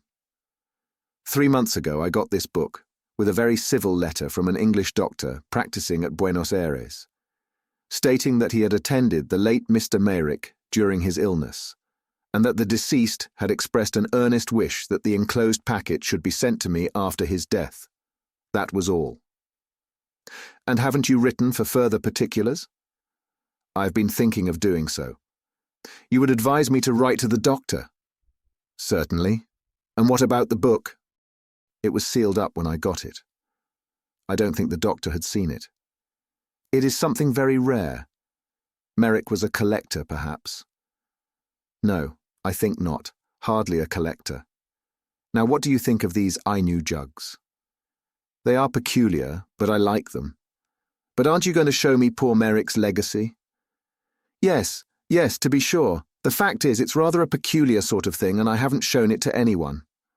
I wouldn't say anything about it if I were you. There it is. Villiers took the book and opened it at haphazard. It isn't a printed volume, then, he said. No, it is a collection of drawings in black and white by my poor friend Merrick. Villiers turned to the first page. It was blank. The second bore a brief inscription, which he read. Silet per diem universus, nec sine horrore secretus est. Lucet nocturnis ignibus, chorus Aegipanum undique personatur, audiuntur et cantus tibiarum, et tinnitus cymbalorum per oram maritimam. On the third page was a design which made Villiers start and look up at Austin. He was gazing abstractedly out of the window. Villiers turned page after page, absorbed, in spite of himself, in the frightful Walpurgis night of evil, strange, monstrous evil, that the dead artist had set forth in hard black and white. The figures of fauns and satyrs and Aegipans danced before his eyes, the darkness of the thicket, the dance on the mountain-top, the scenes by lonely shores, in green vineyards, by rocks and desert places, passed before him, a world before which the human soul seemed to shrink back and shudder. Villiers whirled over the remaining pages. He had seen enough. But the picture on the last leaf caught his eye, as he almost closed the book. Austin. Well, what is it? Do you know who that is? It was a woman's face, alone on the white page. Know who it is? No, of course not. I do. Who is it?" "It is Mrs. Herbert." "Are you sure?" "I am perfectly sure of it. Poor Merrick. He is one more chapter in her history. But what do you think of the designs?" "They are frightful. Lock the book up again, Austin. If I were you, I would burn it. It must be a terrible companion, even though it be in a chest. Yes, they are singular drawings, but I wonder what connection there could be between Merrick and Mrs. Herbert, or what link between her and these designs. Ah, who can say? It is possible that the matter may end here, and we shall never know. But in my own opinion, this Helen Vaughan, or Mrs. Herbert, is only the beginning. She will come back to London, Austin. Depend on it, she will come back, and we shall hear more about her then. I doubt it will be very pleasant news." Chapter 6. The Suicides. Lord Argentine was a great favourite in London society. At 20, he had been a poor man, decked with the surname of an illustrious family, but forced to earn a livelihood as best he could, and the most speculative of moneylenders would not have entrusted him with £50 on the chance of his ever changing his name for a title, and his poverty for a great fortune. His father had been near enough to the fountain of good things to secure one of the family livings, but the son, even if he had taken orders, would scarcely have obtained so much as this, and moreover felt no vocation for the ecclesiastical estate. Thus he fronted the world with no better armour than the bachelor's gown and the wits of a younger son's grandson, with which equipment he contrived in some way to make a very tolerable fight of it. At 25, Mr. C. Charles Obernon saw himself still a man of struggles and of warfare with the world, but out of the 7 who stood before him and the high places of his family, 3 only remained. These 3, however, were good lives, but yet not proof against the Zulu assegais and typhoid fever. And so one morning, Obernon woke up and found himself Lord Argentine, a man of 30 who had faced the difficulties of existence and had conquered. The situation amused him immensely, and he resolved that riches should be as pleasant to him as poverty had always been. Argentine, after some little consideration, came to the conclusion that dining, regarded as a fine art, was perhaps the most amusing pursuit open to fallen humanity, and thus his dinners became famous in London, and an invitation to his table a thing covetously desired. After 10 years of lordship and dinners, Argentine still declined to be jaded, still persisted in enjoying life, and by a kind of infection had become recognised as the cause of joy in others, in short, as the best of company. His sudden and tragical death therefore caused a wide and deep sensation. People could scarcely believe it, even though the newspaper was before their eyes, and the cry of "mysterious death of a nobleman" came ringing up from the street. But there stood the brief paragraph. Lord Argentine was found dead this morning by his valet, under distressing circumstances. It is stated that there can be no doubt that his lordship committed suicide, though no motive can be assigned for the act. The deceased nobleman was widely known in society, and much liked for his genial manner and sumptuous hospitality. He is succeeded by, etc., etc. By slow degrees the details came to light, but the case still remained a mystery. The chief witness at the inquest was the deceased's valet, who said that the night before his death Lord Argentine had dined with a lady of good position, whose name was suppressed in the newspaper reports. At about 11 o'clock Lord Argentine had returned, and informed his man that he should not require his services till the next morning. A little later the valet had occasion to cross the hall, and was somewhat astonished to see his master quietly letting himself out at the front door. He had taken off his evening clothes, and was dressed in a Norfolk coat and knickerbockers, and wore a low brown hat. The valet had no reason to suppose that Lord Argentine had seen him, and though his master rarely kept late hours, thought little of the occurrence till the next morning, when he knocked at the bedroom door at 9:15 as usual. He received no answer, and after knocking 2 or 3 times, entered the room, and saw Lord Argentine's body leaning forward at an angle from the bottom of the bed. He found that his master had tied a cord securely to one of the short bedposts, and after making a running noose and slipping it around his neck, the unfortunate man must have resolutely fallen forward, to die by slow strangulation. He was dressed in the light suit in which the valet had seen him go out, and the doctor who was summoned pronounced that life had been extinct for more than 4 hours.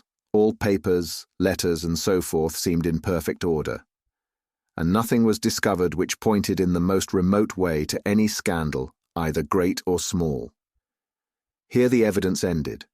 Nothing more could be discovered. Several persons had been present at the dinner party at which Lord Argentine had assisted, and to all these he seemed in his usual genial spirits. The valet, indeed, said he thought his master appeared a little excited when he came home, but confessed that the alteration in his manner was very slight, hardly noticeable indeed.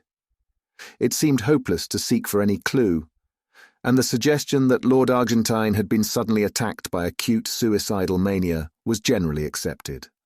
It was otherwise, however, when within 3 weeks, 3 more gentlemen, one of them a nobleman, and the 2 others men of good position and ample means, perished miserably in the almost precisely the same manner.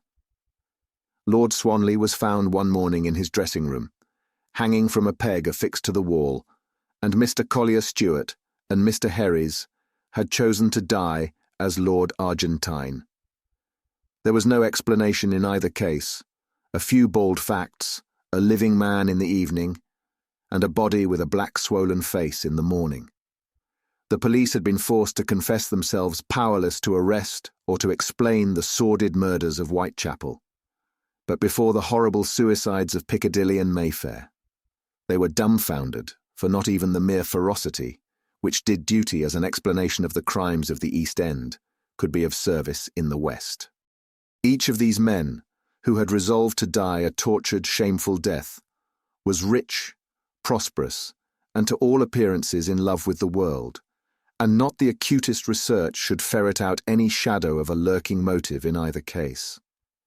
There was a horror in the air, and men looked at one another's faces when they met, each wondering whether the other was to be the victim of the 5th nameless tragedy. Journalists sought in vain for their scrapbooks for materials whereof to concoct reminiscent articles, and the morning paper was unfolded in many a house with a feeling of awe. No man knew when or where the next blow would light. A short while after the last of these terrible events, Austin came to see Mr. Villiers. He was curious to know whether Villiers had succeeded in discovering any fresh traces of Mrs. Herbert, either through Clarke or by other sources, and he asked the question soon after he had sat down. "No," said Villiers, "I wrote to Clarke, but he remains obdurate, and I have tried other channels but without any result. I can't find out what became of Helen Vaughan after she left Paul Street, but I think she must have gone abroad. But to tell the truth, Austin, I haven't paid much attention to the matter for the last few weeks. I knew poor Herries intimately, and his terrible death has been a great shock to me, a great shock." "I can well believe it," answered Austin gravely. "You know Argentine was a friend of mine. If I remember rightly, we were speaking of him that day you came to my rooms." "Yes, it was in connection with that house in Ashley Street, Mrs. Beaumont's house. You said something about Argentine's dining there." "Quite so. Of course you know it was there Argentine dined the night before his death." "No, I had not heard that." "Oh yes, the name was kept out of the papers to spare Mrs. Beaumont. Argentine was a great favourite of hers, and it is said she was in a terrible state for some time after." A curious look came over Villiers' face. He seemed undecided whether to speak or not. Austin began again.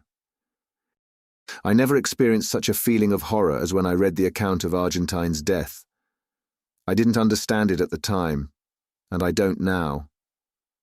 I knew him well, and it completely passes my understanding for what possible cause he, or any of the others for the matter of that, could have resolved in cold blood to die in such an awful manner. You know how men babble away each other's characters in London. You may be sure any buried scandal or hidden skeleton would have been brought to light in such a case as this. but nothing of the sort has taken place. As for the theory of mania, that is very well, of course, for the coroner's jury, but everybody knows that it's all nonsense. Suicidal mania is not smallpox. Austin relapsed into gloomy silence. Villiers sat silent also, watching his friend. The expression of indecision still fleeted across his face. He seemed as if weighing his thoughts in the balance, and the considerations he was resolving left him still silent.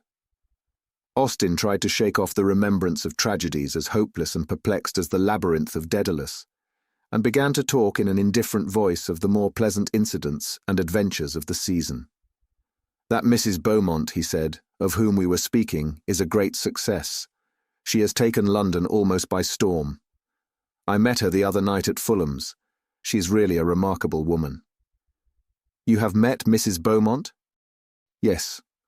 She had quite a court around her. She would be called very handsome, I suppose, and yet there is something about her face which I didn't like. The features are exquisite, but the expression is strange. And all the time I was looking at her, and afterwards, when I was going home, I had a curious feeling that very expression was in some way or another familiar to me. You must have seen her in the Row. No, I'm sure I never set eyes on the woman before. It is that which makes it puzzling. And to the best of my belief, I've never seen anyone like her. What I felt was a kind of dim, far-off memory, vague but persistent. The only sensation I can compare it to is that odd feeling one sometimes has in a dream, when fantastic cities and wondrous lands and phantom personages appear familiar and accustomed. Villiers nodded and glanced aimlessly round the room, possibly in search of something on which to turn the conversation.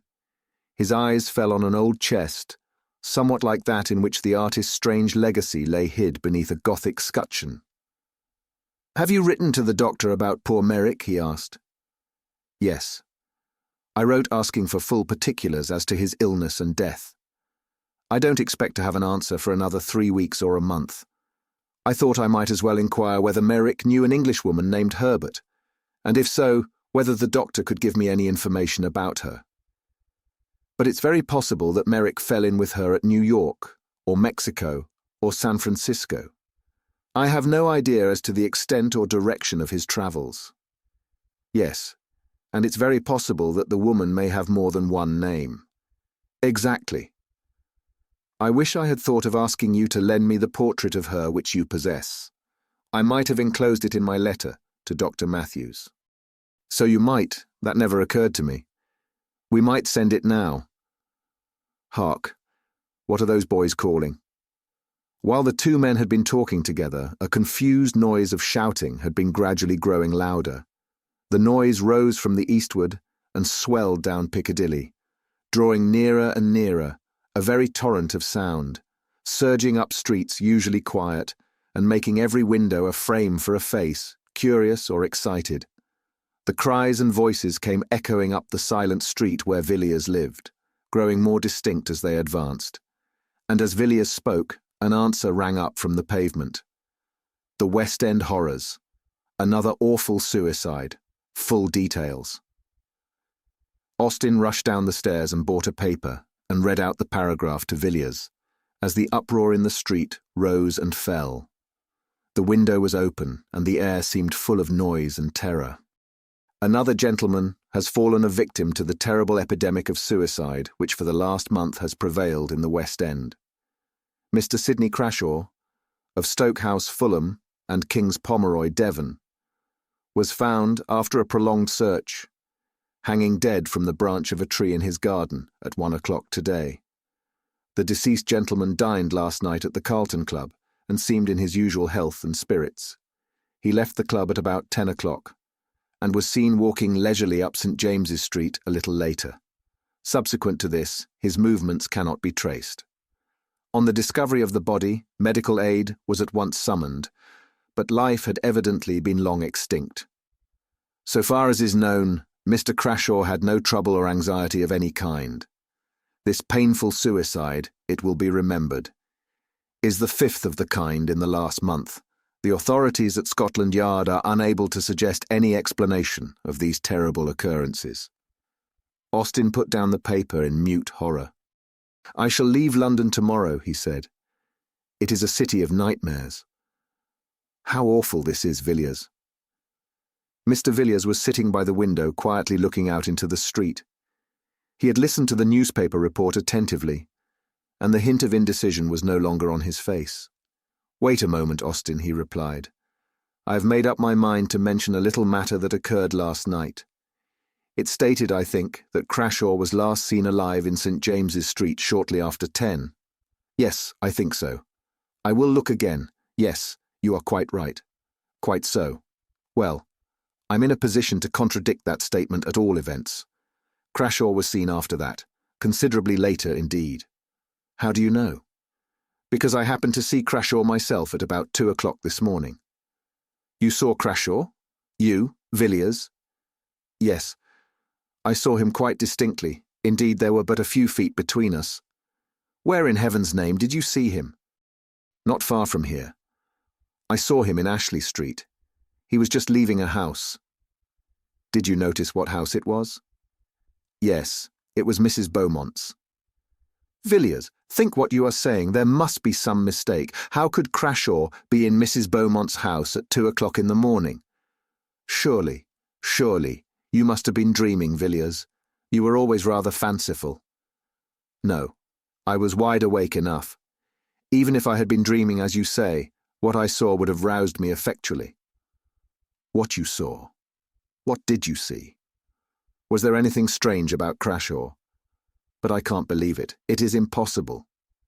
"Well, if you like, I will tell you what I saw, or if you please, what I think I saw, and you can judge for yourself." "Very good, Villiers." The noise and clamour of the street had died away, though now and then the sound of shouting still came from the distance, and the dull, leaden silence seemed like the quiet after an earthquake or a storm. Villiers turned from the window and began speaking. "I was at a house near Regent's Park last night, and when I came away the fancy took me to walk home instead of taking a hansom. It was a clear, pleasant night enough, and after a few minutes I had the streets pretty much to myself. It's a curious thing, Austin, to be alone in London at night, the gas lamps stretching away in perspective and the dead silence, and then perhaps the rush and clatter of a hansom on the stones, and the fire starting up under the horses' hooves. I walked along pretty briskly, for I was feeling a little tired of being out in the night, and as the clocks were striking 2, I turned down Ashley Street, which you know is on my way. It was quieter than ever there, and the lamps were fewer. Altogether, it looked as dark and gloomy as a forest in winter. I had done about half the length of the street when I heard a door closed very softly, and naturally I looked up to see who was abroad like myself at such an hour. As it happens, there is a street lamp close to the house in question, and I saw a man standing on the step. He had just shut the door, and his face was towards me, and I recognized Crashaw directly. I never knew him to speak to, but I had often seen him, and I am positive that I was not mistaken in my man. I looked into his face for a moment, and then, I will confess the truth, I set off at a good run, and kept it up till I was within my own door. Why? Why? Because it made my blood run cold to see that man's face. I could never have supposed that such an infernal medley of passions could have glared out of any human eyes. I almost fainted as I looked. I knew I had looked into the eyes of a lost soul, Austin. The man's outward form remained, but all hell was within it, furious lust, and hate that was like fire, and the loss of all hope and horror that seemed to shriek aloud to the night, though his teeth were shut, and the utter blackness of despair. I am sure that he did not see me. He saw nothing that you or I can see, but what he saw I hope we never shall. I do not know when he died. I suppose in an hour, or perhaps 2, but when I passed down Ashley Street and heard the closing door, that man no longer belonged to this world. It was a devil's face I looked upon. There was an interval of silence in the room, when Villiers ceased speaking. The light was failing, and all the tumult of an hour ago was quite hushed. Austin had bent his head at the close of the story, and his hand covered his eyes. "What can it mean?" he said at length. "Who knows, Austin, who knows? It's a black business, but I think we'd better keep it to ourselves, for the present at any rate. I will see if I cannot learn anything about that house through private channels of information, and if I do light upon anything, I will let you know." Chapter 7. The Encounter in Soho. 3 weeks later, Austin received a note from Villiers, asking him to call either that afternoon or the next. He chose the nearer date and found Villiers sitting as usual by the window, apparently lost in meditation on the drowsy traffic of the street. There was a bamboo table by his side, a fantastic thing, enriched with gilding and queer painted scenes, and on it lay a little pile of papers, arranged and docketed as neatly as anything in Mr. Clarke's office. "Well, Villiers, have you made any discoveries in the last 3 weeks?" "I think so. I have here 1 or 2 memoranda which struck me as singular, and there is a statement to which I shall call your attention. And these documents relate to Mrs. Beaumont. It was really Crashaw whom you saw that night standing on the doorstep of the house in Ashley Street. As to that matter, my belief remains unchanged. But neither my inquiries nor their results have any special relation to Crashaw. But my investigations have had a strange issue. I have found out who Mrs. Beaumont is." "Who is she?" "In what way do you mean?" "I mean that you and I know her better under another name." "What name is that?" "Herbert." "Herbert." Austin repeated the word, dazed with astonishment. "Yes, Mrs. Herbert of Paul Street, Helen Vaughan of earlier adventures unknown to me. You had reason to recognize the expression of her face. When you go home, look at the face in Merrick's Book of Horrors, and you will know the sources of your recollection." "And you have proof of this?" "Yes, the best of proof. I have seen Mrs. Beaumont, or shall we say Mrs. Herbert." "Where did you see her?" "Hardly in a place where you would expect to see a lady who lives in Ashley Street, Piccadilly. I saw her entering a house in one of the meanest and most disreputable streets in Soho. In fact, I had made an appointment, though not with her, and she was precise to both time and place. All this seems very wonderful, but I cannot call it incredible. You must remember, Villiers, that I have seen this woman, in the ordinary adventure of London society, talking and laughing and sipping her coffee in a commonplace drawing-room with commonplace people. But you know what you're saying." "I do. I have not allowed myself to be led by surmises or fancies. It was with no thought of finding Helen Vaughan that I searched for Mrs. Beaumont in the dark waters of the life of London, but such has been the issue." "You must have been in strange places, Villiers." "Yes, I have been in very strange places. It would have been useless, you know, to go to Ashley Street and ask Mrs. Beaumont to give me a short sketch of her previous history. No, assuming, as I had to assume, that her record was not of the cleanest. It would be pretty certain that at some previous time she must have moved in circles not quite so refined as her present ones. If you see mud at the top of a stream, you may be sure that it was once at the bottom. I went to the bottom. I have always been fond of diving into Queer Street for my amusement, and I found my knowledge of that locality and its inhabitants very useful. It is perhaps needless to say that my friends had never heard the name of Beaumont, and as I had never seen the lady and was quite unable to describe her, I had to set to work in an indirect way. The people there know me. I have been able to do some of them a service now and again, so they made no difficulty about giving their information. They were aware I had no communication, direct or indirect, with Scotland Yard. I had to cast out a good many lines, though. Before I got what I wanted, and when I landed the fish, I did not for a moment suppose it was my fish. But I listened to what I was told out of a constitutional liking for useless information, and I found myself in possession of a very curious story, though, as I imagined, not the story I was looking for. It was to this effect.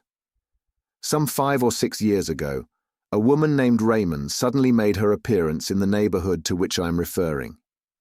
She was described to me as being quite young, probably not more than 17 or 18, very handsome, and looking as if she came from the country.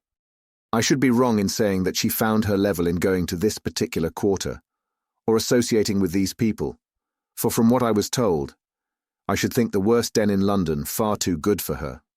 The person from whom I got my information, as you may suppose no great Puritan, shuddered and grew sick in telling me of the nameless infamies which were laid to her charge. After living there for a year, or perhaps a little more, she disappeared as suddenly as she came, and they saw nothing of her till about the time of the Paul Street case. At first, she came to her old haunts only occasionally, then more frequently, and finally took up her abode there as before, and remained for 6 or 8 months. It's of no use my going into details as to the life that woman led. If you want particulars, you can look at Merrick's legacy. Those designs were not drawn from his imagination. She again disappeared, and the people of the place saw nothing of her till a few months ago. My informant told me that she had taken some rooms in a house which he pointed out, and these rooms she was in the habit of visiting 2 or 3 times a week, and always at 10 in the morning. I was led to expect that one of these visits would be paid on a certain day, about a week ago, and I accordingly managed to be on the lookout in company with my cicerone at 9:45, and the hour and the lady came with equal punctuality. My friend and I were standing under an archway, a little way back from the street, but she saw us, and gave me a glance that I shall be long in forgetting. That look was quite enough for me. I knew Miss Raymond to be Mrs. Herbert. As for Mrs. Beaumont, she had quite gone out of my head. She went into the house, and I watched it till 4 o'clock when she came out, and then I followed her. It was a long chase, and I had to be very careful to keep a long way in the background, and yet not lose sight of the woman. She took me down to the Strand, and then to Westminster, and then up St. James's Street, and along Piccadilly. I felt queerish when I saw her turn up Ashley Street. The thought that Mrs. Herbert was Mrs. Beaumont came into my mind, but it seemed too impossible to be true. I waited at the corner, keeping my eye on her all the time, and I took particular care to note the house at which she stopped. It was the house with the gay curtains, the home of flowers, the house out of which Crashaw came the night he hanged himself in his garden. I was just going away with my discovery when I saw an empty carriage come round and draw up in front of the house, and I came to the conclusion that Mrs. Herbert was going out for a drive. And I was right. There, as it happened, I met a man I know, and we stood talking together a little distance from the carriageway, to which I had my back. We had not been there for 10 minutes when my friend took off his hat, and I glanced round and saw the lady I had been following all day. "Who is that?" I said, and his answer was, "Mrs. Beaumont. Lives in Ashley Street."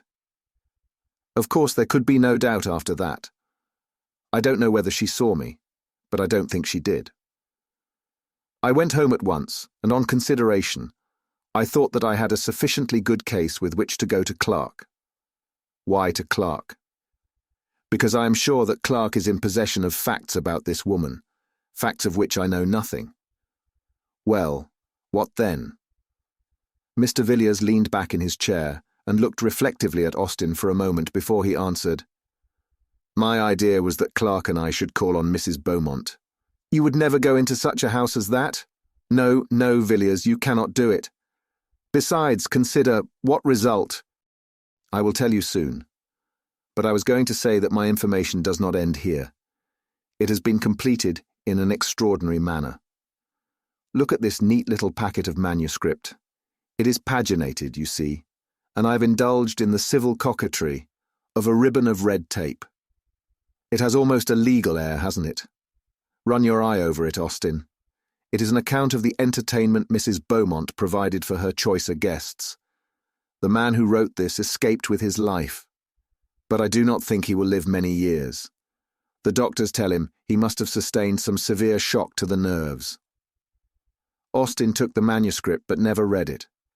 Opening the neat pages at haphazard, his eye was caught by a word and a phrase that followed it, and, sick at heart, with white lips and a cold sweat pouring like water from his temples, he flung the paper down. Take it away, Villiers. Never speak of this again. Are you made of stone, man? Why, the dread and horror of death itself, the thoughts of the man who stands in the keen morning air on the black platform, bound, the bell tolling in his ears, and waits for the harsh rattle of the bolt, are as nothing compared to this. I will not read it. I should never sleep again. Very good. I can fancy what you saw. Yes, it is horrible enough. But after all, it is an old story, an old mystery played in our day, and in dim London streets instead of amidst the vineyards and the olive gardens. We know what happened to those who chanced to meet the great god Pan, and those who are wise know that all symbols are symbols of something, not of nothing. It was indeed an exquisite symbol beneath which men long ago veiled their knowledge of the most awful, most secret forces which lie at the heart of all things. Forces before which the souls of men must wither and die and blacken, as their bodies blacken under the electric current. Such forces cannot be named, cannot be spoken, cannot be imagined except under a veil and a symbol to the most of us appearing a quaint, poetic fancy, to some a foolish tale. But you and I, at all events, have known something of the terror that may dwell in the secret place of life, manifested under human flesh, that which is without form taking to itself a form. Oh, Austin, how can it be? How is it that the very sunlight does not turn to blackness before this thing, the hard earth melt and boil beneath such a burden? Villiers was pacing up and down the room, and the beads of sweat stood out on his forehead. Austin sat silent for a while, but Villiers saw him make a sign upon his breast. I say again, Villiers, you will surely never enter such a house as that. You would never pass out alive. Yes, Austin, I shall go out alive, I and Clarke with me. What do you mean? You cannot. You would not dare. Wait a moment. The air was very pleasant and fresh this morning. There was a breeze blowing, even through this dull street, and I thought I would take a walk. Piccadilly stretched before me a clear, bright vista, and the sun flashed on the carriages and on the quivering leaves in the park. It was a joyous morning, and men and women looked at the sky and smiled as they went about their work or their pleasure, and the wind blew as blithely as upon the meadows and the scented gorse. But somehow or other I got out of the bustle and the gaiety, and found myself walking slowly along a quiet, dull street where there seemed to be no sunshine and no air, and where the few foot passengers loitered as they walked, and hung indecisively about corners and archways. I walked along, hardly knowing where I was going or what I did there, but feeling impelled, as one sometimes is, to explore still further, with a vague idea of reaching some unknown goal. Thus I forged up the street, noting the small traffic of the milk shop, and wondering at the incongruous medley of penny pipes, black tobacco, sweets, newspapers, and comic songs, which here and there jostled one another in the short compass of a single window. I think it was a cold shudder that suddenly passed through me that first told me that I had found what I wanted. I looked up from the pavement and stopped before a dusty shop, above which the lettering had faded, where the red bricks of 200 years ago had grimed to black, where the windows had gathered to themselves the dust of winters innumerable. I saw what I required, but I think it was 5 minutes before I had steadied myself and could walk in and ask for it in a cool voice and with a calm face. I think there must even then have been a tremor in my words, for the old man who came out of the back parlour and fumbled slowly amongst his goods looked oddly at me as he tied the parcel. I paid what he asked, and stood leaning by the counter, with a strange reluctance to take up my goods and go. I asked about the business, and learnt that trade was bad and the profits cut down sadly. But then the street was not what it was before traffic had been diverted, but that was done 40 years ago. Just before my father died, he said. I got away at last, and walked along sharply. It was a dismal street indeed, and I was glad to return to the bustle and the noise. Would you like to see my purchase? Austin said nothing, but nodded his head slightly. He still looked white and sick. Villiers pulled out a drawer in the bamboo table and showed Austin a long coil of cord, hard and new, and at one end was a running noose. "It is the best hempen cord," said Villiers, "just as it used to be made for the old trade," the man told me. "Not an inch of jute from end to end."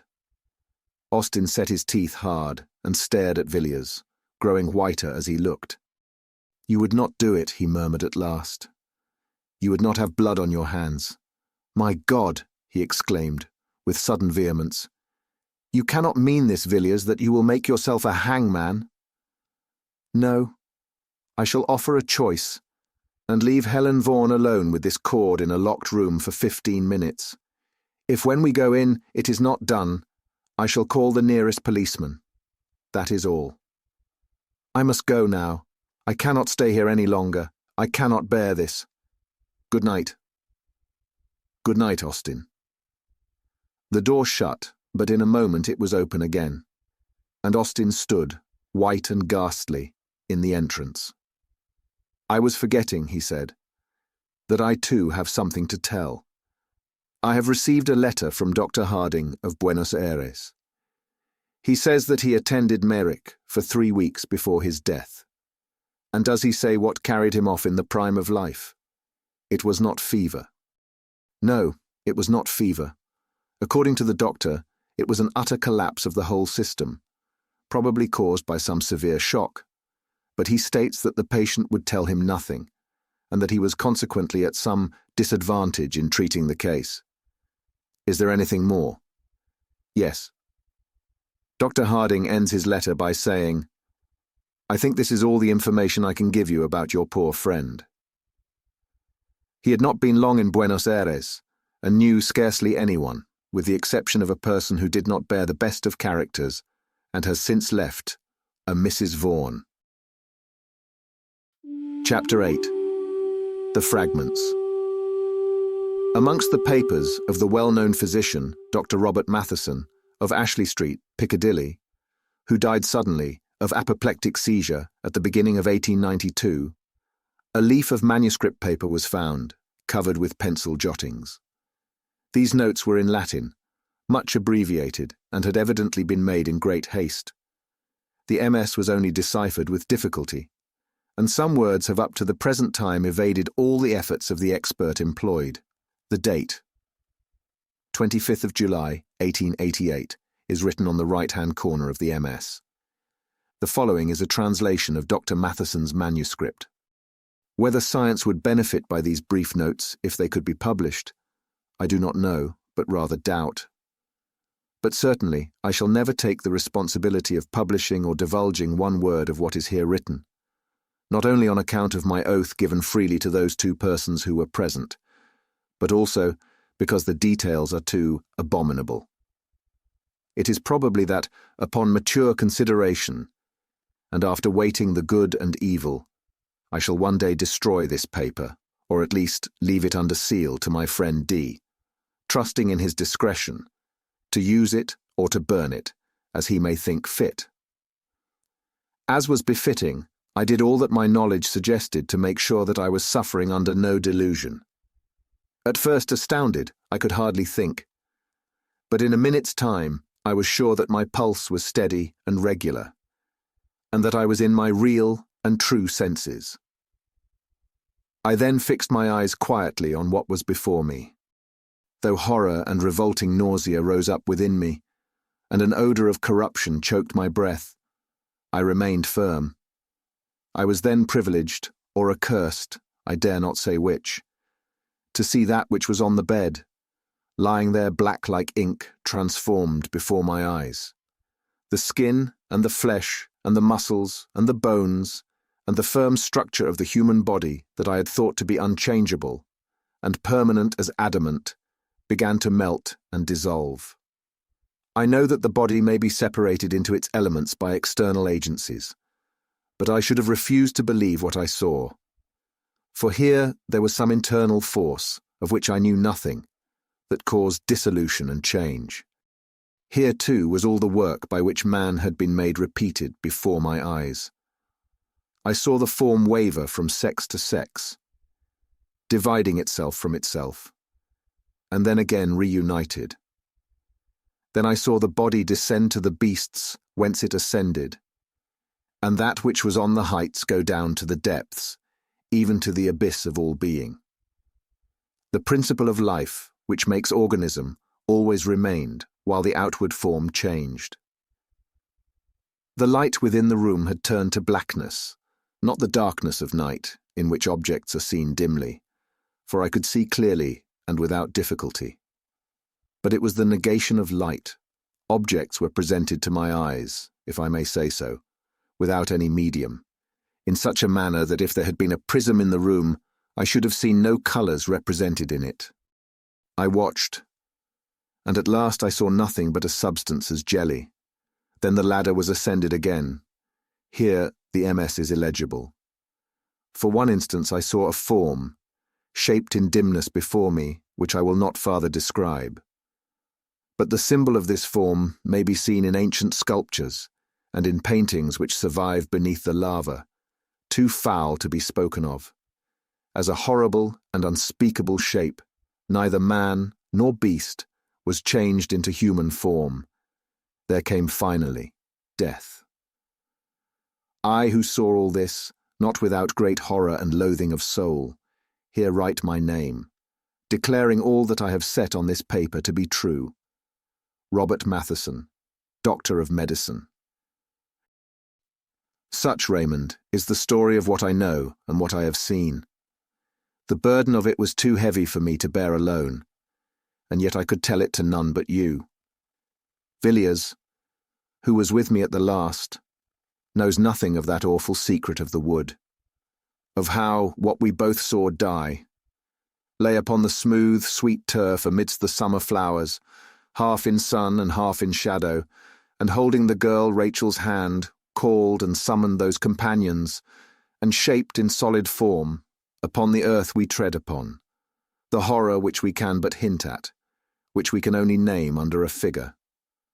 I would not tell Villiers of this, nor of that resemblance, which struck me as with a blow upon my heart, when I saw the portrait which filled the cup of terror at the end. What this can mean, I dare not guess. I know that what I saw perish was not Mary, and yet in the last agony, Mary's eyes looked into mine. Whether there can be anyone who can show the last link in this chain of awful mystery, I do not know. But if there be anyone who can do this, you, Raymond, are the man. And if you know the secret, it rests with you to tell it or not, as you please. I am writing this letter to you immediately on my getting back to town. I have been in the country for the last few days. Perhaps you may be able to guess in which part. While the horror and wonder of London was at its height, for Mrs. Beaumont, as I have told you, was well known in society, I wrote to my friend Dr. Phillips, giving some brief outline, or rather hint, of what happened, and asking him to tell me the name of the village where the events he had related to me occurred. He gave me the name, as he said with the less hesitation, because Rachel's father and mother were dead, and the rest of the family had gone to a relative in the state of Washington 6 months before. The parents, he said, had undoubtedly died of grief and horror caused by the terrible death of their daughter, and by what had gone before that death. On the evening of the day which I received Phillips's letter, I was at Clarke, and standing beneath the mouldering Roman walls, white with the winters of 1700 years, I looked over the meadow where once had stood the older temple of the god of the deeps, and saw a house gleaming in the sunlight. It was the house where Helen had lived. I stayed at Clarke for several days. The people of the place, I found, knew little and had guessed less. Those whom I spoke to on the matter seemed surprised that an antiquarian, as I professed myself to be, should trouble about a village tragedy, of which they gave a very commonplace version, and as you may imagine, I told nothing of what I knew. Most of my time was spent in the great wood that rises just above the village and climbs the hillside, and goes down to the river in the valley, such another long, lovely valley, Raymond, as that on which we looked one summer night, walking to and fro before your house. For many an hour I strayed through the maze of the forest, turning now to right and now to left, pacing slowly down long alleys of undergrowth, shadowy and chill, even under the midday sun, and halting beneath great oaks, lying on the short turf of a clearing where the faint, sweet scent of wild roses came to me on the wind, and mixed with the heavy perfume of the elder, whose mingled odour is like the odour of the room of the dead, a vapour of incense and corruption. I stood at the edges of the wood, gazing at all the pomp and procession of the foxgloves towering amidst the bracken and shining red in the broad sunshine, and beyond them into deep thickets of close undergrowth, where springs boil up from the rock and nourish the waterweeds, dank and evil. But in all my wanderings I avoided one part of the wood. It was not till yesterday that I climbed to the summit of the hill and stood upon the ancient Roman road that threads the highest ridge of the wood. Here they had walked, Helen and Rachel, along this quiet causeway, upon the pavement of green turf, shut in on either side by high banks of red earth and tall hedges of shining beech, and here I followed in their steps, looking out now and again, through partings in the boughs, and seeing on one side the sweep of the wood stretching far to right and left, and sinking into the broad level, and beyond, the yellow sea and the land over the sea. On the other side was the valley and the river and hill, following hill as wave on wave, and wood and meadow and cornfield and white houses gleaming, and a great wall of mountain, and far blue peaks in the north. And so at last I came to the place. The track went up a gentle slope and widened out into an open space with a wall of thick undergrowth around it, and then, narrowing again, passed on into the distance and the faint blue mist of summer heat. And into this pleasant summer glade Rachel passed a girl, and left it. Who shall say what? I did not stay long there. In a small town near Clarke, there is a museum, containing for the most part Roman remains which have been found in the neighbourhood at various times. On the day after my arrival in Clarke, I walked over to the town in question, and took the opportunity of inspecting the museum. After I had seen most of the sculptured stones, the coffins, rings, coins, and fragments of tessellated pavement which the place contains, I was shown a small square pillar of white stone, which had been recently discovered in the wood of which I have been speaking, and as I found on inquiry, in that open space where the Roman road broadens out. On one side of the pillar was an inscription of which I took a note. Some of the letters have been defaced, but I do not think there can be any doubt as to those which I supply. The inscription is as follows: Devomnodenti. Flaviv senilis posvit propten vpitias, quas vidits vi bimbra. To the great god Nodens, the god of the great deep, or abyss, Flavius Senilis has erected this pillar on account of the marriage which he saw beneath the shade. The custodian of the museum informed me that local antiquaries were much puzzled, not by the inscription, or by any difficulty in translating it, but as to the circumstance or rite to which allusion is made.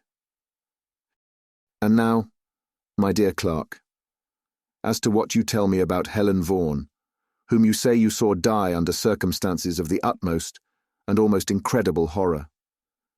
I was interested in your account, but a good deal, nay all, of what you told me I knew already. I can understand the strange likeness you remarked in both the portrait and in the actual face. You have seen Helen's mother.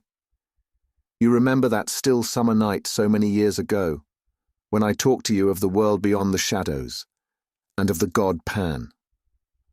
You remember Mary. She was the mother of Helen Vaughan, who was born 9 months after that night. Mary never recovered her reason. She lay, as you saw her, all the while upon her bed, and a few days after the child was born, she died. I fancy that just at the last she knew me. I was standing by the bed, and the old look came into her eyes for a second, and then she shuddered and groaned and died. It was an ill work I did that night when you were present. I broke open the door of the house of life, without knowing or caring what might pass forth or enter in. I recollect your telling me at the time, sharply enough, and rightly too, in one sense, that I had ruined the reason of a human being by a foolish experiment based on an absurd theory. You did well to blame me, but my theory was not all absurdity. What I said Mary would see she saw, but I forgot that no human eyes can look on such a sight with impunity. And I forgot, as I have just said, that when the house of life is thus thrown open, there may enter in that for which we have no name, and human flesh may become the veil of a horror one dare not express. I played with energies which I did not understand. You have seen the ending of it. Helen Vaughan did well to bind the cord about her neck and die, though the death was horrible. The blackened face, the hideous form upon the bed, changing and melting before your eyes from woman to man to beast, and from beast to worse than beast. All the strange horror that you witness surprises me but little. What you say the doctor, whom you sent for saw and shuddered at, I noticed long ago. I knew what I had done the moment the child was born, and when it was scarcely 5 years old I surprised it, not once or twice but several times with a playmate. You may guess of what kind. It was for me a constant, an incarnate horror, and after a few years I felt I could bear it no more, and I sent Helen Vaughan away. You know now what frightened the boy in the wood. The rest of the strange story, and all else that you tell me, as discovered by your friend, I have contrived to learn from time to time, almost to the last chapter. And now Helen is with her companions. The end. Thank you for listening. If you like our recordings, consider liking this video and subscribing to our channel so you don't miss any more audiobooks.